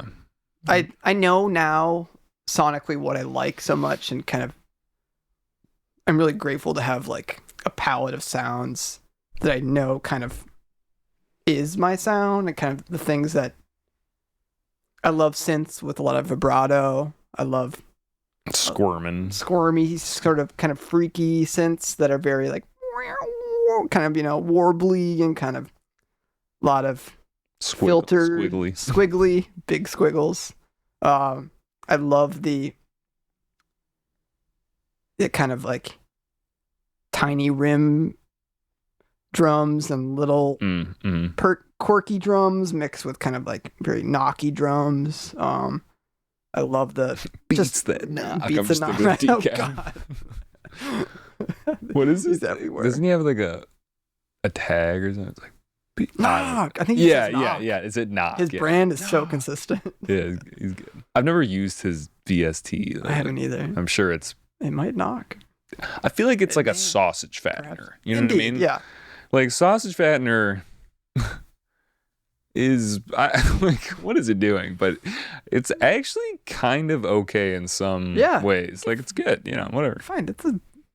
It's a seasoning. If you're using sausage fattener, I'm not judging you. No, yeah, you can find Honestly, I have a copy of sausage fattener, and I don't think I have it on my new computer. I gotta re-download it. Hell yeah. Yeah. It's one of those things like I feel like just use it in a way that you wouldn't think. I think it wouldn't, not necessarily that great on drums, but like you put it on like a synth or something, like it might lead. be kind of gnarly. It might make Yeah. that lead fat. You never know. Yeah. Yeah. Exactly. But yeah, I love lasers. I love lasers too. I'm just You know Alvin Risk? no. He's like he made some songs with Skrillex, but I feel like he's like the laser guy. Oh, nice. Yeah, anyway. Lasers are They're cool. so good. Do you make your lasers or do you just sample them? Yeah. I have made a couple over the years, but usually just They kind of end up being the same thing. yeah. Even if you And synthesize you them. kind of like find samples and Mhm. reverse and fuck them up and do different things with them, but You know the GoldenEye like pew sounds like pew, yeah. pew. That's a good one. Or the laser sound from Super Smash Bros. It's also another good one. Because I love the really mid-range, mid-low laser. Boom, boom. The lower end. Yeah, of it. which Okay. sounds really good. It's so satisfying. It's like Mhm. guttural and like, yeah. I use that a lot. Just kind of like, because it really helps with something doesn't sound full enough, putting that like fat mid-low laser sound on a snare or something. It just, starts becoming like a fucking 808. yeah, exactly. Or the ones where it's like the Yeah, oh, yeah. where they Oh, go down. I It's love like, that shit. I love a pitchy laser. It just- pitchy yeah. things. God. Yeah. That's like, yeah. And I love the kind of, I think there's sort of a cheeky color to those. There's kind of a, Right, because they're going from yeah, like a very high frequency to a low one, and that's making that snap. And it's cheeky. there, Yeah. there's all the color. It's just hitting. It's like going down the piano roll. Exactly. Yeah, I love the sort of like the cheesy sci-fi sort of aesthetic of laser sounds and things that are kind of very like sound like they could have come from like a 70s sort of alien sort of something, kind of very like space agey, very not too hi-fi, but very like retro futuristic sort of. Uh-huh. I like that sort of thing. Yeah, That I get makes what you're sense. saying. Like what is it called? 2001, like a Space Yeah. Odyssey type of deal, or like Alien, like the first Alien. Exactly. Like Like them typing Dude, on the computer. Oh, I love that. and then, dude, yeah, and the sounds like, like oh yes, I love it. when it like zooms in or something on like some shitty like green and black Yes. computer screen. You're just like, what is happening? I love how I was talking about this with my brother, and he's just like, I love how like whenever someone's hacking in a movie or like on a computer screen, there's like an animation, and you're just like, this is never how a computer Oh, looks. yeah. Like I'm hacking right Yeah. now. I love that. Yeah, but I know what you mean too. Or like in Alien, it's like literally like it's gonna like take off, and it's just like that plane with the wire thing, and it's like Yep. you're going. Yeah, I like that too a lot. Yeah. I was talking about the CRTV. That's kind of like Exactly. It's same vein. same shit. Yeah. I wonder. There's a word that sort of quantifies that. Like that's Retro futuristic. I that feel helps. like is. I took a class in college. It probably wasted money, but anyway. But it was called the history of the future. And basically it was like talking about how people back in like the 50s thought the future was going to play out, and like all of the sci-fi that came out then, and like, we're going to have flying cars and in Yeah. the year 1980 or whatever, and yeah. it was pretty interesting. But Nice. yeah, But yeah, there was a lot of cool art in that class that I was like, why were they thinking that this was going to happen? I love that. Yeah, it was cool. All right, let's listen to another track, 'cause Okay. we talked about a lot of it. Should we Forgot what's even on there. we got Candyland, Supernova, and Buggin'. Okay. I hope I read those correctly. I think so. I'd say both the ones we just played were newer. So we played maybe the oldest one off those would probably be Candyland. That's the oldest? Is that what you're doing? The oldest of that batch, yeah, just for reference. Okay, yeah, let's run that. And this is actually I think a lot of the sounds. I used to be really kind of more intentionally choosing things that I thought sounded retro futuristic.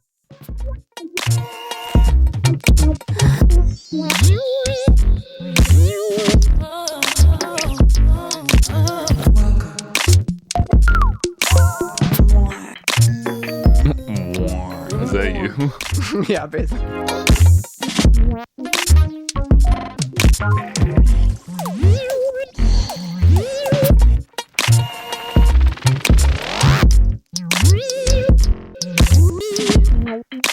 Yeah, I can hear that. Retro futurism. Is that Beyonce?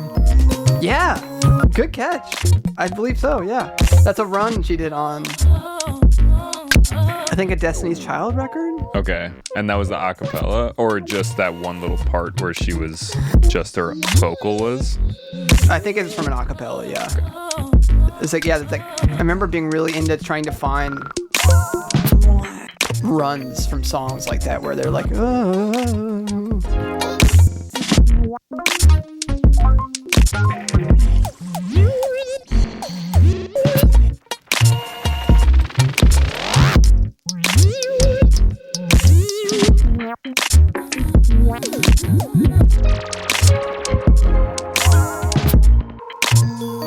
There's a lot going on. It's like, I don't know if this is the way that you just like throw it at us, that it feels perceivably like there's a lot of stuff going on, but it's kind of like that Dilla thing where it's like things aren't so on the grid that it feels more difficult to like analyze, but maybe there's not more elements. It's just that they're just in places you weren't expecting. Yeah. I think it's a combination of, there's definitely, especially with a song like that, it was deliberate about the phrasing kind of being unconventional. And kind of the writing process for me is always like,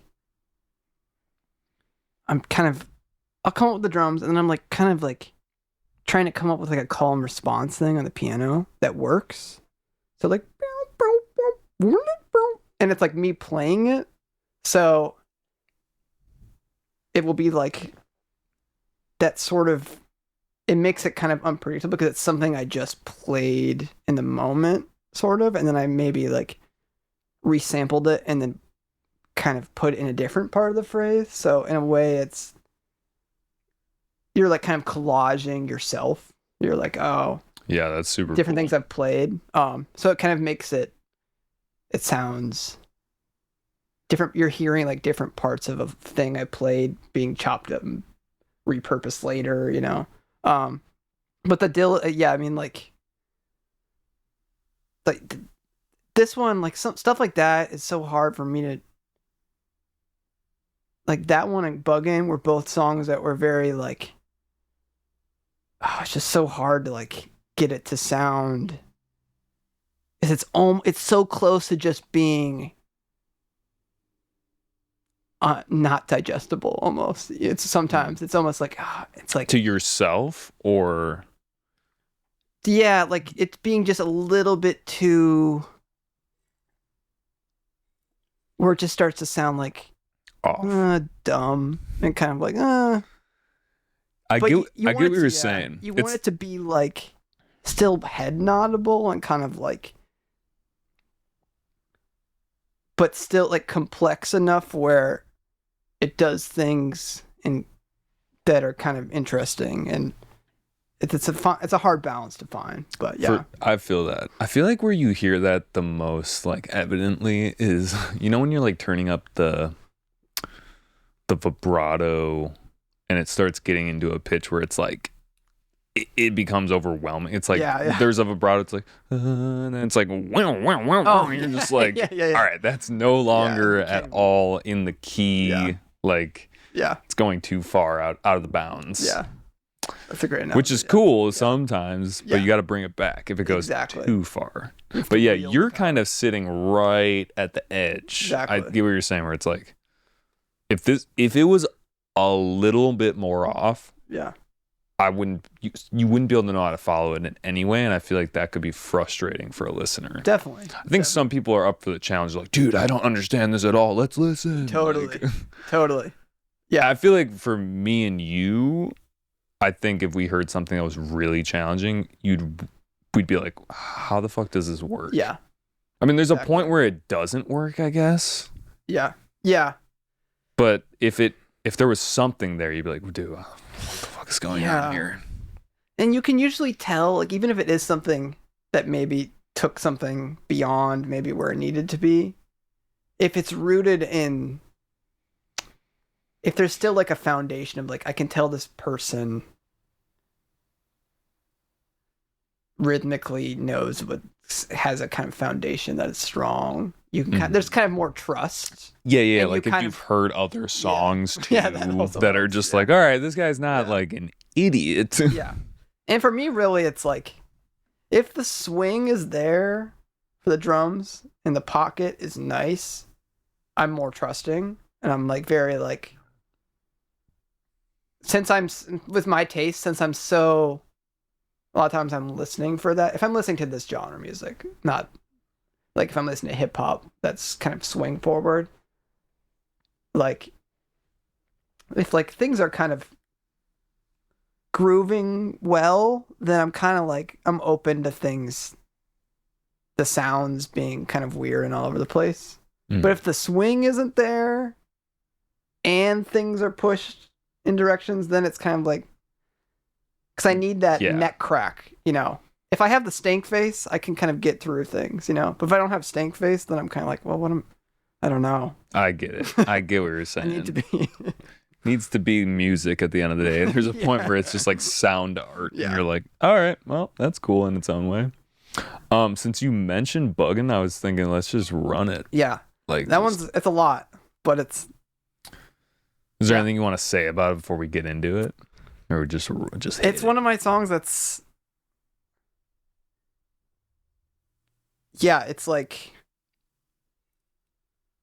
It took on a new life seeing it. A lot of my music in the past couple of years, kind of, I've seen like people in the dancing community embrace it. Different like sort of hip hop and popping communities, and just seeing like people post about it on Instagram and seeing it kind of comes in this new light. I see people dance to this song and the intricacies in it in ways where I'm like, oh, because it really works for that.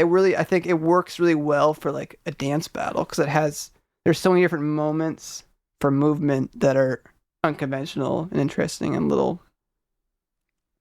the kind of the time feel of it. But as a piece of music or for a DJ set, I think it would be a lot, because it's very like, it's about, when I made it, it was about like kind of doing the most I could with a phrase and maximizing this calm response into this calm response, ricocheting off each other and kind of dissolving and it being this sort of polyrhythmic molasses of things. So just keep that in mind, because Sounds like something that someone's bugging out about. Exactly. It's like a beat that you made when we were bugging out. And it actually makes it sound more like it's not more grandiose than it needs to be.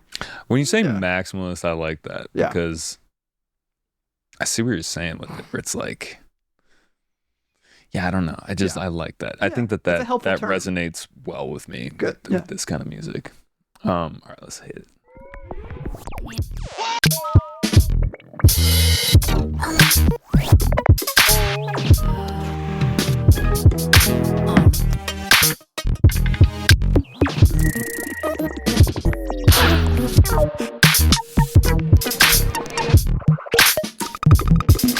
See, that's fucking sick. That like Lawrence of Arabia, like Exactly.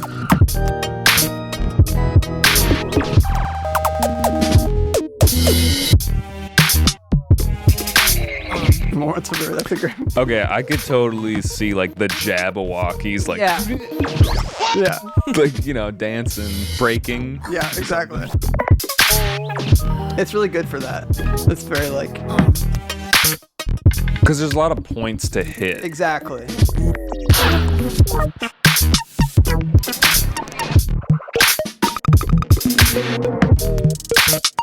It's really nice how that melodic, like it's here and then it's gone completely.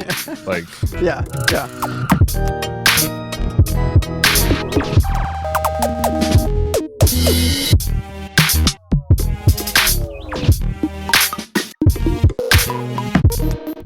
sick. Yeah.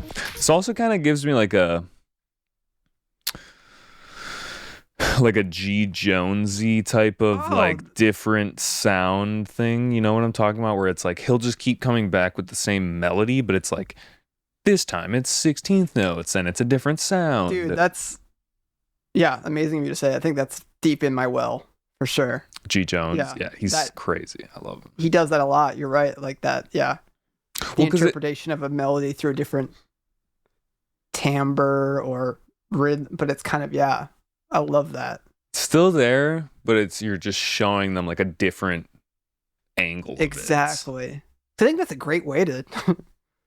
It's kind of it's an easy way. way to just be like, we don't have to keep making a new like you don't have to have a B section almost. You can just keep throwing it back at your face. Kind of revealing that.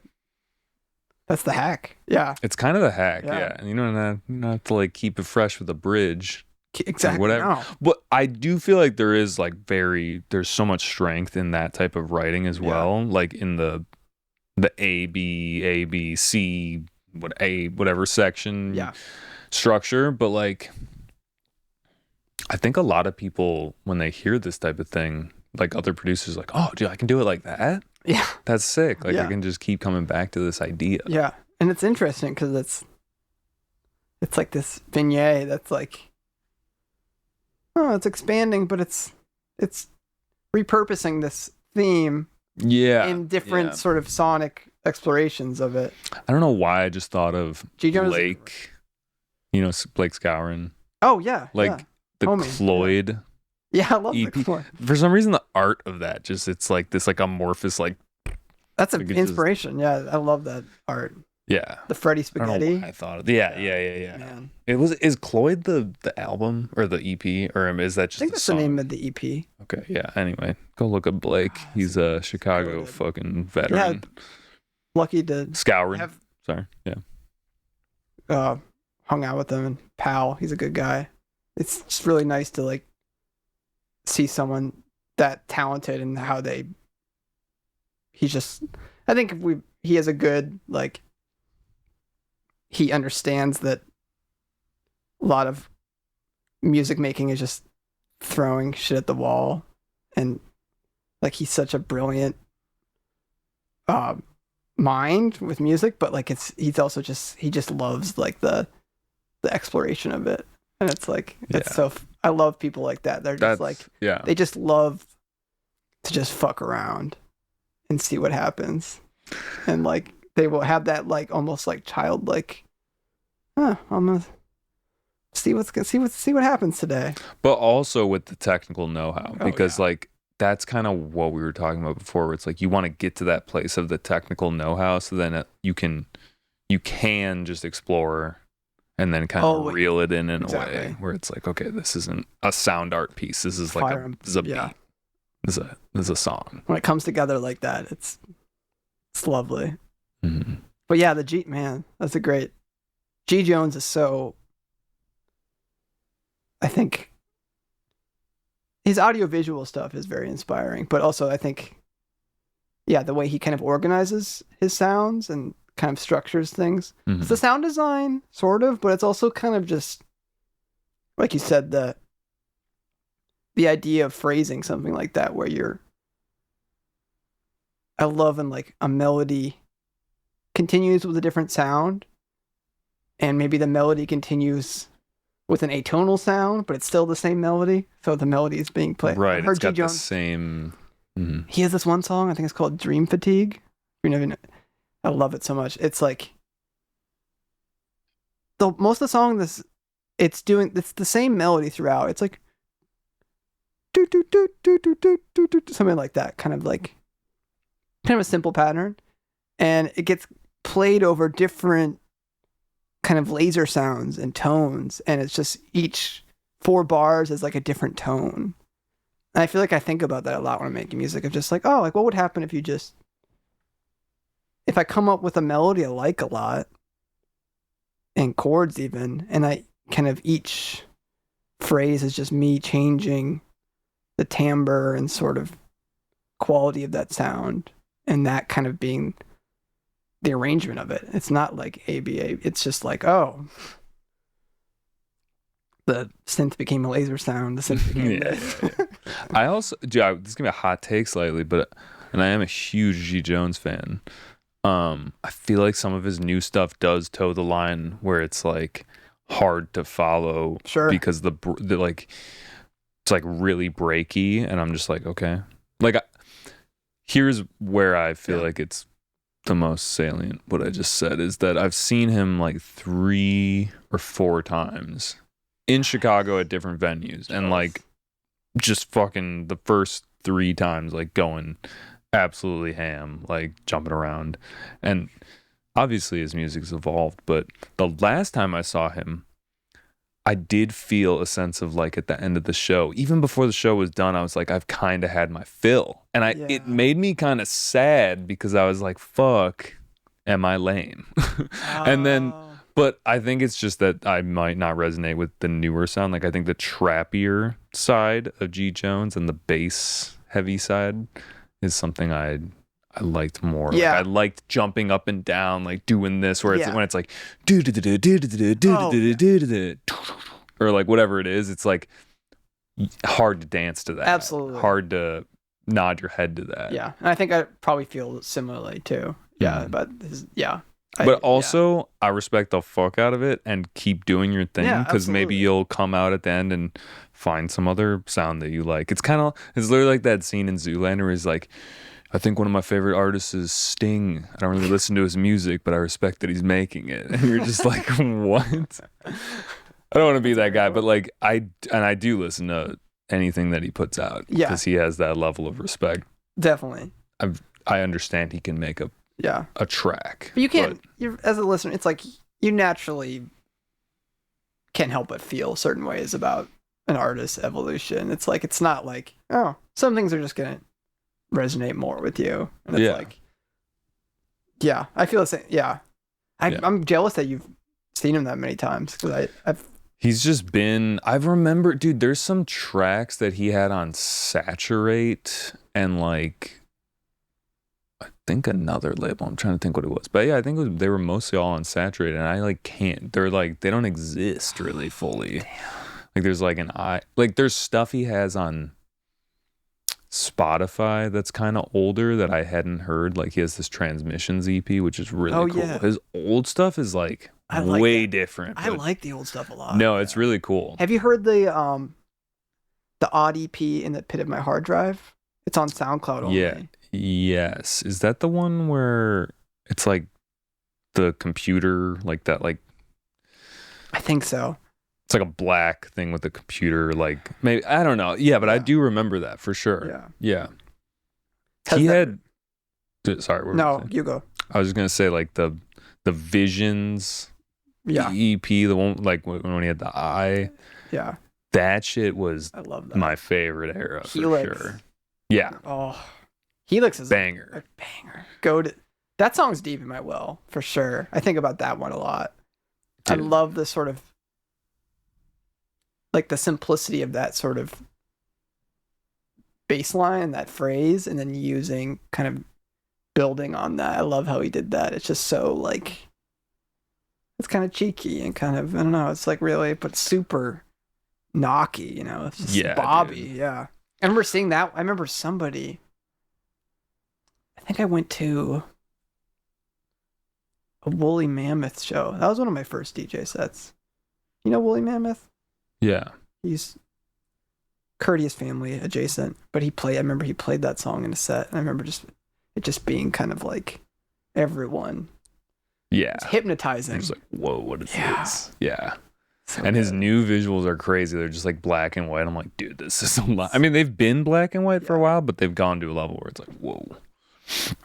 Oh, that kind of reminds me of something that I wanted to ask you before. And I also want to get the question book up because this has been my like new favorite thing to do is ask questions out of this book. But nice. But one of the questions was, we were talking about this like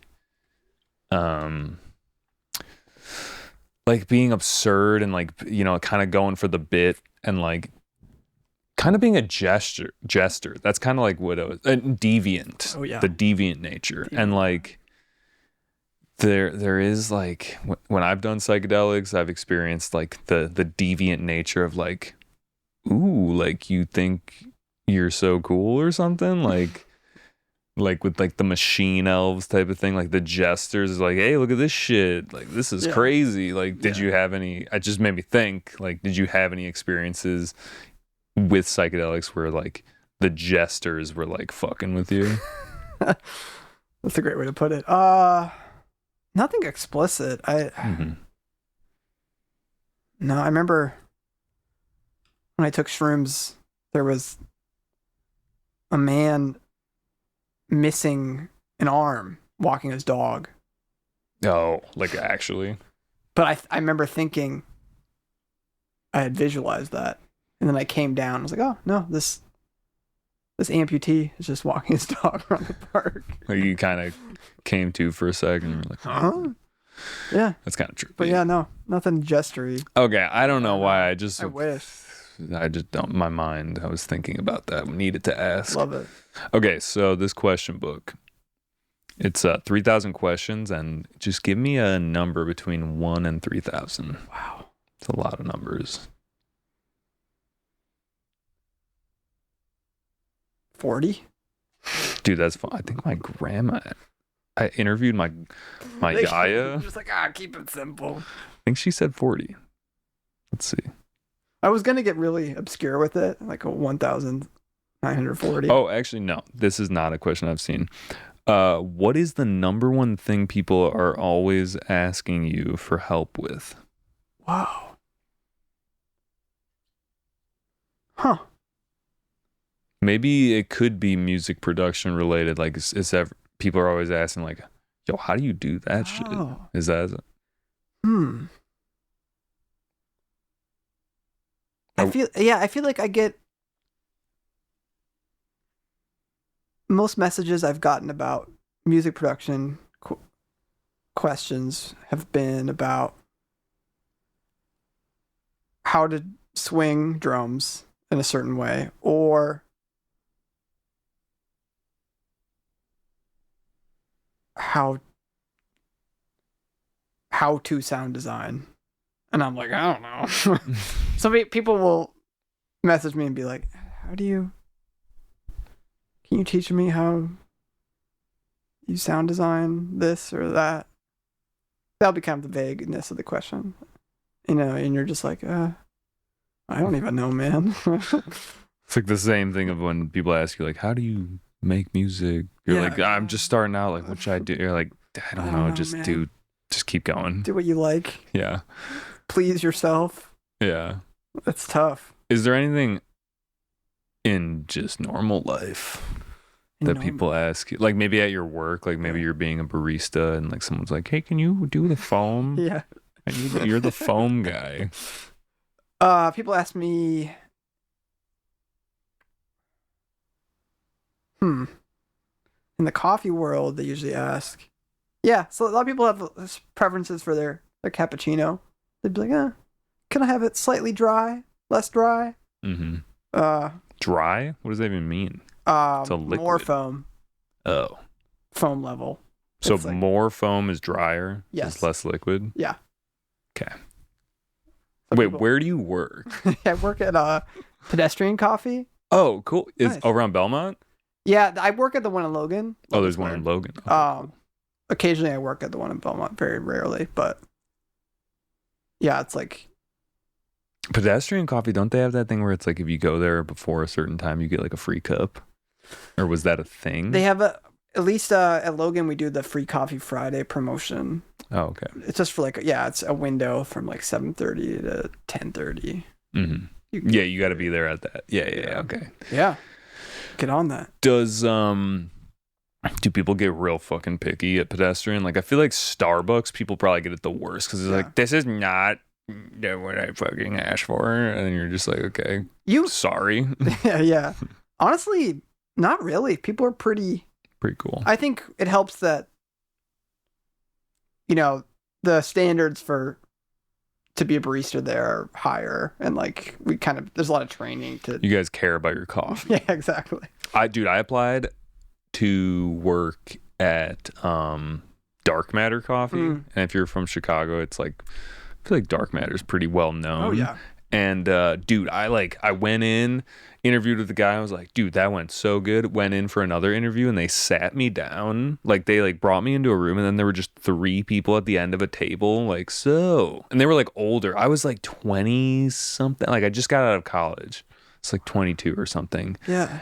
And for some reason, the way that they sat me down like that, and it's just these like 40-year-olds being like, so why should you work for our company? I was like, whoa, Jesus. I'm really thrown off by this. And I was nervous as fuck. And for I was a barista gig? Yeah, for a barista gig. Wow. That's why I was like, dude, this is intense. That's a lot.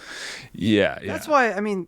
Didn't get the job. Walked out of there and was like, I fucked that up for sure. That's silly because really, I think. That's why we have stages when we're hiring somebody. It's like, it doesn't matter how well the interview. It's like kind of like, all right, well, come in to see how you do for 30 minutes. Are you going to take to the job? Yeah, just like see what your instincts are like during like a busy day, like. That's crazy. Dude, it was too much. Yeah, dude, the fucking, Dark Matter, it's like kind of, I feel like prestigious in a way. They were like kind of selling it to me. We're like a collective of artists. And I was like, that sounds sick. I want to be part of that. But they weeded me out. Damn. It's too bad. That is too bad. But at the same time, the butterfly effect, I might not be having this conversation right now. And I'm enjoying this. So I'm glad I didn't get that job. Me too. Also, you live and learn in the sense that like, I don't even know what I learned there. Just like, didn't realize coffee shops were intense like that. That is really intense. Yeah. But Pedestrian Coffee, I will say, it's good coffee. Like, yeah, it's probably a little expensive. Like you buy like a latte, it's like what, 5, 6? Oh yeah. 7? Well into the 7s. Yeah. Oh, dude. I mean, it just depends on you're getting an alternative milk. Boom. That's like $1.25 extra. Like you're getting like, you guys have macadamia nut milk? I wish. That's my favorite. That sounds really good. I never had that. So good. They had it at Costco for a little bit, and I was just like, yeah. Damn. It's good. That sounds impeccable. It's called Milkadamia. Even better. It's a bomb, dude. Damn. You got to tell them to get it. I'll pass it along. Also, I feel like the crowd, this is more Chicago lore, but like the crowd in Logan Square wouldn't be caught dead complaining about a coffee. I feel like. No, definitely not. You'd be like, you don't understand. That's kind of my grievance almost, is like, I don't have any contentious moments. I kind of especially at my last job, I was used to getting my ass beat, all the time. So. Yeah, there was a lot more action. This job, I don't get my ass beat at all. I mean, if I fuck up, people don't even care. People are just too nice, like. Yeah. They're like it's coffee. I mean, I'll give like a lactose intolerance person dairy by accident, and they'll shit themselves, and they won't even tell me, because people are. It's like that coffee was weird. I don't know. I kind of shit. I still tipped, and everyone's so like. Yeah, like doesn't want to make waves. Exactly, which is kind of the way I am too, but it is kind of like, hey man, you could. There's a level of acceptance in Logan Square that I believe that, I don't know, it's going to be controversial, but it's like, sometimes I want that guy that yells, like I was saying before. Like I want that guy that's like, I'm actually a little bit upset. I paid $7 for a coffee and fucked it up. Man. Definitely. And I think that's tremendously valid. I need some Karens. Yeah. I need a Karen. A little bit, yeah. A male? What's a male? Never Karen? thought I would be wishing for that. Yeah, a Chad. maybe. Chad, No, perhaps. Chad's more bro-y. A Mitch? No. A Mitch. I don't know. No, I think Brooks. Brooks. That's like a plural name. It's like I don't know. Yeah, I feel like Kyle. Kyle works. Yeah. Kyle could be good. I think Mitch actually worked weirdly well. I just don't know a lot of Mitches. Yeah, me neither. You could be a Mitch. I got You could be a Mitch. You're just like, oh, thank you. Okay. Would it Okay. be possible to use the restroom? Yeah, very dude. briefly? Fucking get Pause it. for a second? Yeah. So the bathroom, it's literally you just walk out this door. It's the first door on the right. Yeah, got you.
We have one more track, right?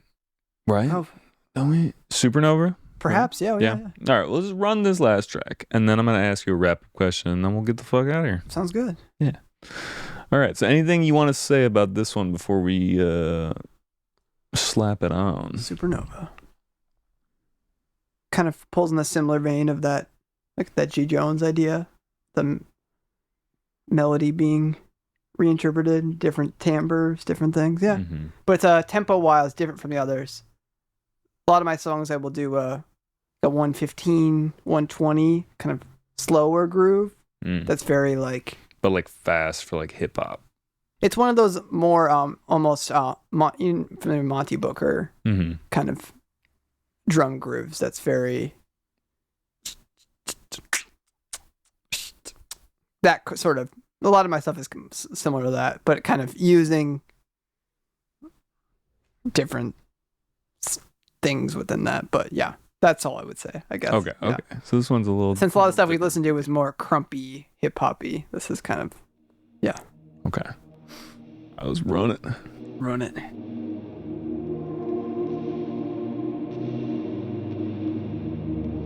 This is the first one with an intro. It doesn't just go in. Intro vibe.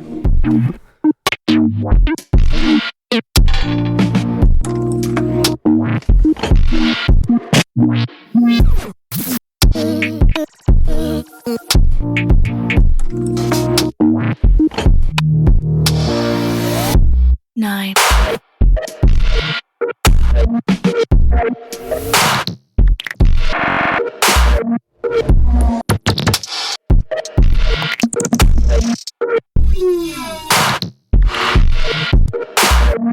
MonkeyRascal. Hustling, juggling, while I'm dealing.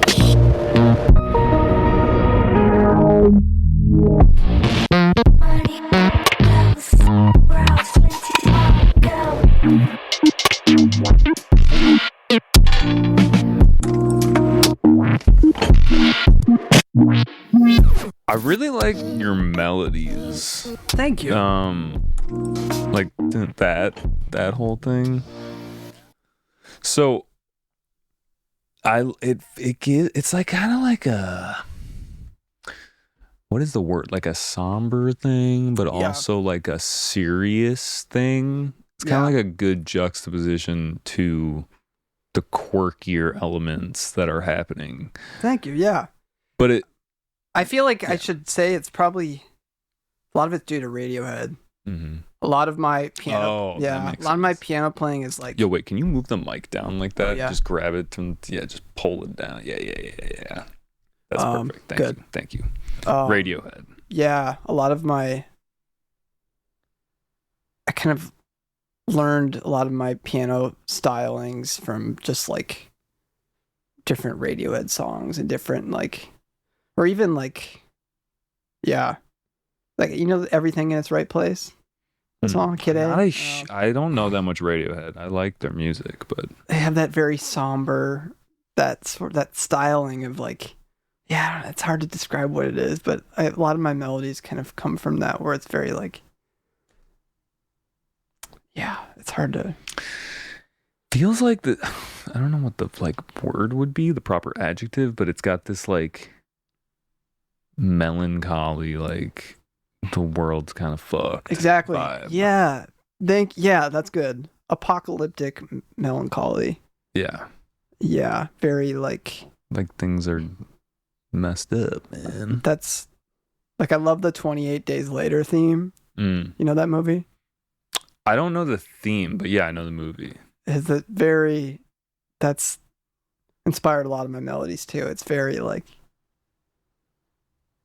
melancholic. Everything is ending. Mm-hmm. But it's fun to find that sort of like through line to kind of something that works in like an R&B sensibility, or thinking about, like it's writing a top line over that. What would that sound like? Or like something that could be kind of poppy, catchier. It's fun. Yeah, it's like series of unfortunate events mixed with like a fucking beat. Yeah, like, exactly. All right, sick. Exactly. But also there's like Lemony Snick. Yeah. Yeah. Lemony Snick, dude. Yeah. That's a great, Also, that movie with Jim Carrey, fantastic. banger. I've heard the series is like, my girlfriend watched it. The books I read some of the books, the few books that I read back when I was a kid. Bangers. I thought they were good. Yeah. The Jim Carrey movie's so good though. It is He destroyed fantastic. that. He's amazing. That's a big inspo for me in my music. Yeah, Lemony Snicket. Yeah. Jim Carrey's role is just really, yeah. I love him. He's and he's kind of like the epitome of that like there's an interview of Jim Carrey where he's just on the red carpet and someone asks him about like the movie, and maybe he was just in a bad mood that day, or he just didn't give a fuck. Yeah. He was just like, yeah, this is all kind of bullshit, Yeah, right? yeah. And it's like mask off, but he was just like, yeah, like this is, it's more important things in life, and you're just like, damn. He really saw behind the curtain because he became such the biggest star in the world, and it's just like, yeah. Love you, G. J. Care. Jay. So many good roles. I mean, I think it's like Will Ferrell or something. Like some people just don't like them. Yeah. But it takes so much to like go to that level. Superstar. But also back to the like I feel like your music is like Cubism or some shit. Like it's like, so it's funny you say that, because a lot of the art I've chosen has been sort of cubist adjacent things. Well, some of them are just cubist things. It's funny that you say it's kind of that idea. Like I feel like in a weird way, to make this parallel between like the G Jones, like I'm gonna keep coming back at you with a different sound and a different angle. That's kind of like the cubist thing. It's like this weird refraction, like you're looking at things through glass. You know what I mean? Which is cool because it's not like the layer one element. It's like these fucking layers on top of it. But thank you for saying that, because it's like really, I kind of an accent where I've been like, oh, sometimes I'll make something like, oh yeah, I feel like a cubism imagery works with this. And I don't know why. And then hearing that put into words, it's kind of like, I think you like distorted things. Like, and I don't mean like distorted necessarily like, oh, I distorted my kick drum and my bass or whatever. I meant like things that aren't quite right. Maybe they're like uncanny in a way, or like they're, I don't know. Something a little weird, like Ripley's Believe It or Not. Yeah. That's your vibe. Oh, big time. Is it? Okay. No. Subconsciously, it's in the well. Yeah. It's in the well. It's in for there sure. somewhere. Oh, for sure. Yeah. Yeah. And it's like one of those happy accidents of like, I think when I'm writing music, you're just trying to find a way to make an idea the most interesting it can be to you in that moment. And I think I had certain sound design things, like whenever I layer, I learned that if I can kind of get really deliberate about dry and wet signals, like if I get really deliberate about layering in reverb tails and like chopping them up, it can kind of create this sort of 3D effect. And if I do that very deliberately, it contributes to that sort of cubist sort of like, it's very like, because you're taking it out of context too. You're like, this doesn't make sense when it comes to physics. Like I chopped off the reverb tail and then put it here. Exactly. And it's, and you feel that negative space between when you chopped off that reverb tail and that, and like when every sound kind of has its weird own chopped up reverb tail, it starts to sound like it's like a weird hall of mirrors, and it's like collage-y, weird. Yeah, dude. It's like kind of inverting on itself type of thing. Yeah, it's just no, I'm super into that. I also hear like an Eric Satie. Do you know the composer? Yeah. And it's like all of his music is very like melancholy and just like drab, and but it's also beautiful. Yeah. But it's almost sad and like boring in a way. Yeah. But it's really good. I could hear that a little bit. Little Satie in there. Little Satie, little. That's one of the best compliments I've ever gotten, honestly. Dude, I mean, in the melodic structure, like the piano, something about the piano, just really good. Especially on that song. It's the last one in particular, for sure. Yeah. All right. Well, I enjoyed that. No, I feel like I haven't done this with a lot of artists where we like have like compared the music to specific styles of art. That's really fun. So I fuck with it. Yeah. Hell yeah. Should do that more often. It's nice when it lends itself to that. Because we talked about surreal art, like Dali, I'm sure. Oh, big one. Yeah. I've used a couple of his for. Yeah, I have a Dali print in my room actually. Really? Yeah. I love that shit. So cool. He has a museum that's like real fucking weird and surreal. He's goated. Yeah, sick. Yeah. And the Cubism. Yeah, dude, there's more to know. I don't even know. I'm not like an art expert. Me neither. No, I mean, I only know those sort of the ones that you like. Like you see it and it resonates with you and you're just like, damn.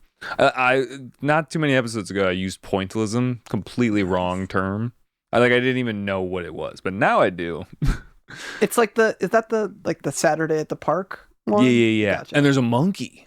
Wow. Have you ever seen, the one where like Ferris Bueller is looking at the picture and it's just like he keeps like zooming into it and then you get down to like the very fine detail of it and it's just like a bunch of points of paint. I think it's the one where they're at the park and it's like along the river kind of. Okay. I'll show you. It's the one in Ferris Bueller's Day Off. Nice. Anyway, I just completely used it wrong. I was like, like pointillism. I was just like, that's not what pointillism is. Seems like it could mean a lot of other things. It could. Yeah, exactly. Yeah, it could just mean like bare 1 point. That's kind of what I was thinking. Precisely. Yeah. No, it's so fun to find those, especially in the sort of maximalist music that I like. Mm-hmm. To find that sort of.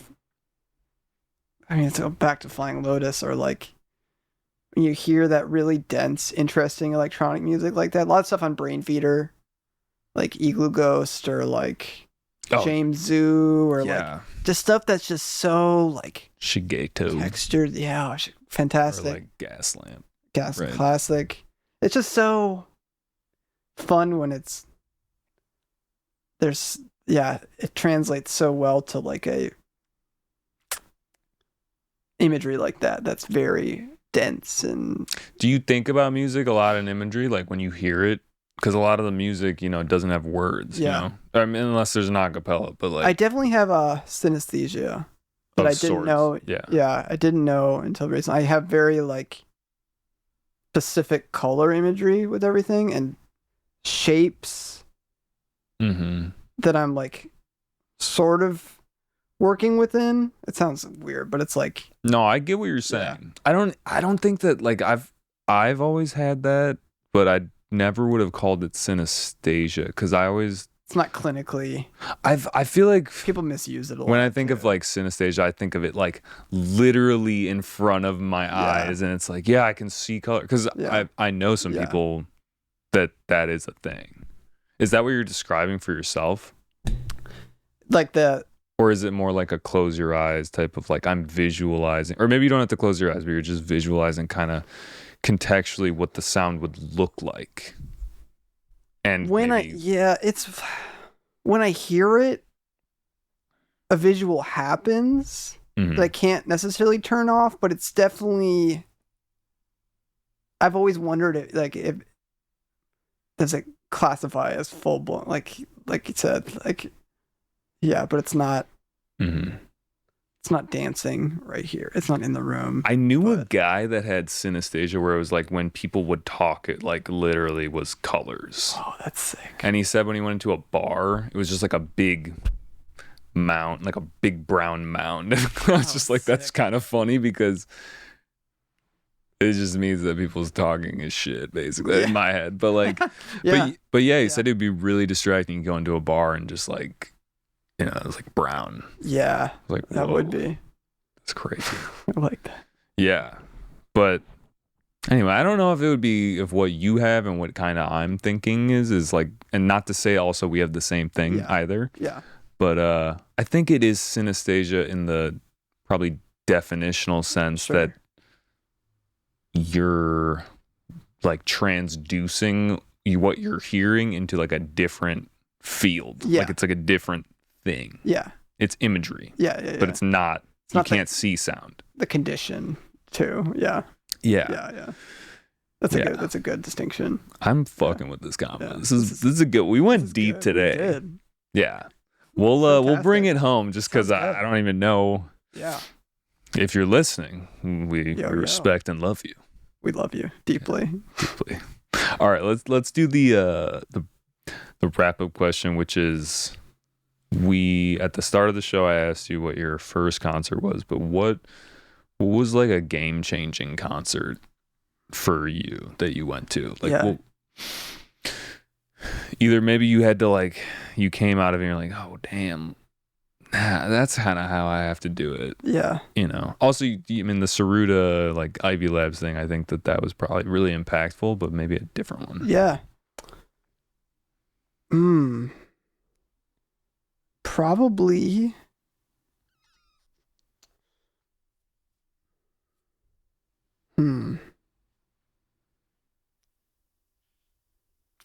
Sorry, I'm deliberating. No, you're good. Have you seen Radiohead? I have not. Okay. I wish. Yeah, me either.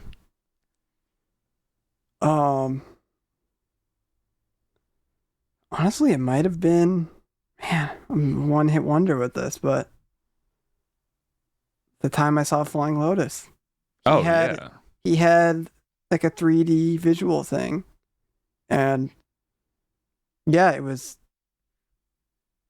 the most immersive set I've ever been in. I mean, I haven't, because I've gone to a lot of kind of bass music shows in recent years, but to go to those shows, an electronic show that's both kind of straddles the line between, it's very experimental and kind of like collagey, but very like, God, he just played some cuts that were it was just so hypnotic and insane, And I feel like, I really wish I had been doing drugs for that show. I would have been, I wanted to, Maybe not, though, because it might have been too much. It might have been too much, I don't know. It's probably good in a sense to experience it sober to really have a full understanding of what it was. Yeah. And if it was still so crazy, you'd be like, whoa. Definitely. Yeah. But I think also the Saruda show on another level was equally as impactful because Saruda's, just he's kind of a master of his craft with that type of bass music, and that when it's live, it's just so heavy. And to hear something so heavy like that, but so kind of clever too, I think, and not just being like some bass music can be very like there's a lot of bells and whistles that are kind of, but with Saruda, I feel like he was very good at like weaving in really interesting experimental ideas and kind of it just being a very immersive, but like, God, just bang your eyes off, melt your face off sort of bass vibe. It's like, Yeah. When you're talking about cleverness too, I just had like a lot of thoughts going on in my head. I was literally thinking like you would have been if you played an RPG, you would have put your energy into the stealth. yeah, Is that right? definitely. Is it right? You went for stealth? I've never actually, but Okay. that sounds right. right. Yeah. Yeah. I'm just trying to profile Yeah. you. I'm trying to put you in a box. No. Please do. Yeah. But like the cleverness too, where it's like people are straddling this line of like, this is on the border of being like dumb. Yeah. Oh yeah. And showing like, especially at like a show like that, a bass music show, that's because Saruda is, he's found a kind of an audience for people that like dubstep and more conventional like rhythm type things, but he does his version of that. And he has his tastes that he brings into that, which I think is really I love that about any style of music, kind of like you're entering a specific style with your tastes. And Saruda brings in like, he almost does kind of Mad Lib like things with sampling, and he loves that sort of like lo-fi sort of kind of very chopped up sort of style mixed with bass music aesthetics. And then to feel that live, it was just so like, it's very mesmerizing. And the stealth is huge. I was just like in my own world. I was like, he loves stealth. Yeah, the restraint to kind of like, because some bass music shows you go, you're like, yeah, they're just, it's a little too heavy-handed, and you feel that where like, yeah, you feel the formulas. It's so in your face what's happening, and it's like there's no negative space where you have time to think. Yeah, and you want the bass is brought back, and then you're like, wow, like you needed to be taken away from you for you to like it, because otherwise, if it's just like, it gets monotonous really quickly. I completely agree. And I struggle, but I've gone to some like shows that are, it's not all of it's my cup of tea for sure, but I remember in community college I met this guy. I was talking to him. This was when like trap just started becoming like trap in the electronic sense started becoming a thing. He was like, dude, I just don't like it. There's too much negative space. Like I like more like progressive house or something where like something is kind of constantly happening. And I was like, that's kind of interesting. And he said it in a way where I was like, all right, respect. That's cool. Interesting. But I do also like the negative space like you're talking about, where like things are like, and then something happens and you're like, oh, you're suspended for a second. Yeah.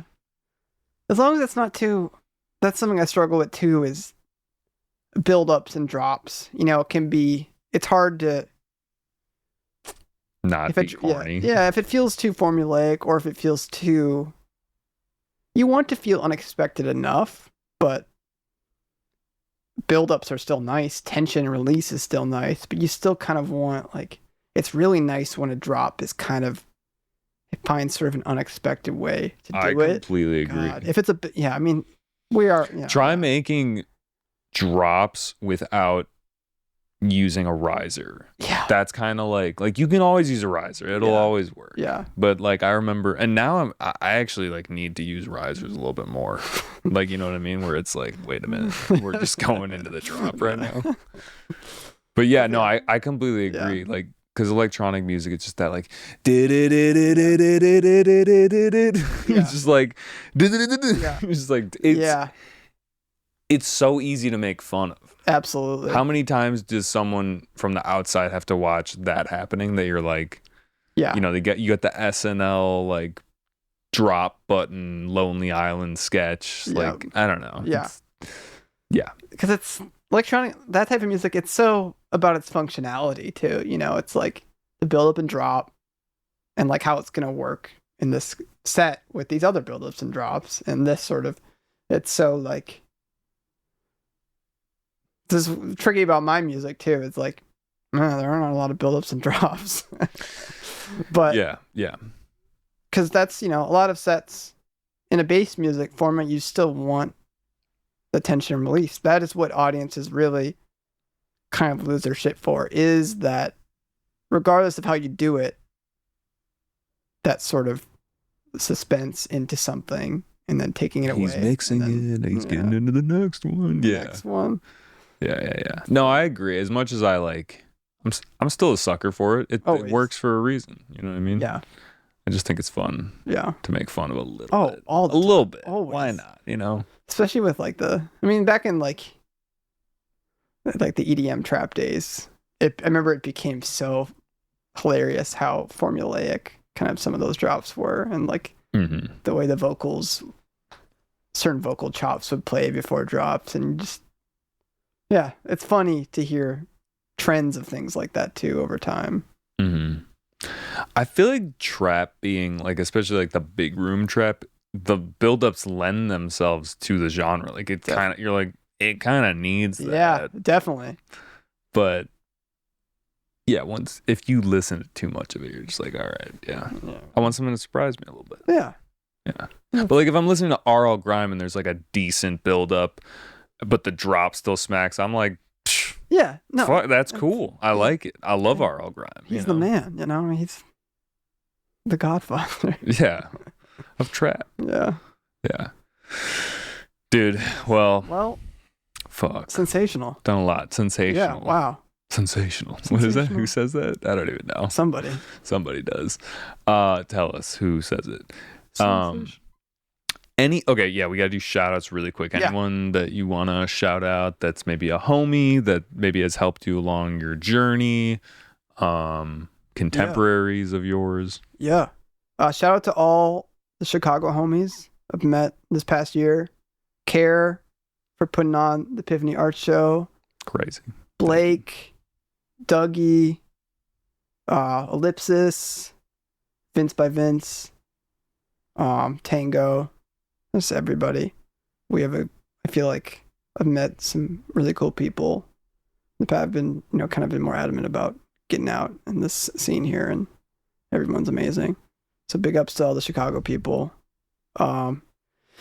Big ups to, man, like some people that are killing it right now. Robu on SoundCloud and the internet. He's an amazing producer. 8 Effects, kind of the courteous family, brethren. Shout out Hudson Mohawk every day. Think about him once a day. Pray to Hud Mo. Shout out, man, Machine Drum and Lone. Oh, I fuck with I Lone. love Lone. Lone is one of my favorites. Doesn't Lone make a lot of like housey stuff? Yeah. Dude. Ravey, housey, dreamy stuff. He's got this, dude. He's got this one. We got to listen to some music after this. Please. Yeah. He's one of my favorites just for his, the way his chords kind of always sound. He always has this very dreamy, regardless of like what style he does very like dreamy chords, which are really nice.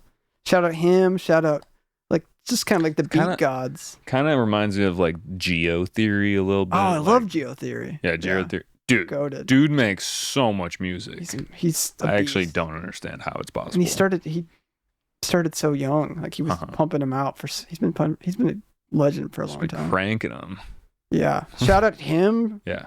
Shout out Carmack. Shout out. Yo, hell yeah. Let's go. Shout out like some of the beat people like DiBiase and Tech Loon and just like the swing gods right there. DiBiase is kind of like the Do you SP fuck with swing god. I need to get more into DiBiase too. Yeah. I was just thinking of Teebs. I don't know. Teebs goated. is sick. Is Teebs on Brain Feeder? I believe, yeah. Okay. Teebs and Sam I Am, another big influence for me. And now we're just talking about people we like, Yeah. but these are the shout it got me going. Yeah. There's a Teebs album where it's like the one where it's like the almost like a monk or something, but like instead of having a face, it's just flowers. Yeah, that's a great. Yeah, Dude, that's goated. I love that Yeah. album. Man. While You Do, I think is the song. Yeah. Goated. So like organic sounding is so sick. Anyway, Yeah. okay, that was a good shout out list. Yeah. Where can people find you? You can find me on SoundCloud, Spotify. I'm on Apple Music and all those too now. MonkeyRascal. I put out an album this year actually, but it was sort of retroactively me just compiling things I'd put on it's like a compilation album of things, my SoundCloud bangers that I never put on other streaming platforms. So I was like, I'll just kind of put it together as one thing. It's called Watch Out. Wait, this is on Bandcamp? Is that what you said? It's on all. It's on all of them. everything, yeah. Oh, okay. It's like kind of like a curated compilation of all of my favorite SoundCloud songs over the years that I never like really officially put out. Yeah, YouTube. I'm gonna try and be more aggressive with my promotion and things going forward. I have a couple little label things in the works for this year. Ooh. So when that comes out, I'll be more aggressive with that. But yeah, I'm on the internet, You can find me. and in Chicago. Yeah. Have pedestrian coffee. We might have to take that out. No, Yeah, I don't know. I don't care. Come harass me. Get a latte. Yeah. All right, dude. Well, Hell yeah. fuck yeah. Thank you so much for coming through, man. I think Thank we you had for having me. a good chat. We did. I learned some stuff. I felt learnt. Good. I feel like I learned too. And if you felt like you were learned, I would no. hope so. Yeah, but yo, thank you guys for listening. If you made it this far, we appreciate you, and we'll catch you next time. We love you. Peace. Bless. Blessed. Yo, what's up, guys? This is your host, Jerry. Thanks for tuning in. If you enjoyed the episode, don't forget to like and subscribe. It really helps us out. If there's someone you'd like to see on the show, leave a comment below. I read them. And if you're listening on a podcast platform, we'd appreciate it if you leave a review and hit that 5-star rating. Thank you for your support, and we'll catch you on the next one.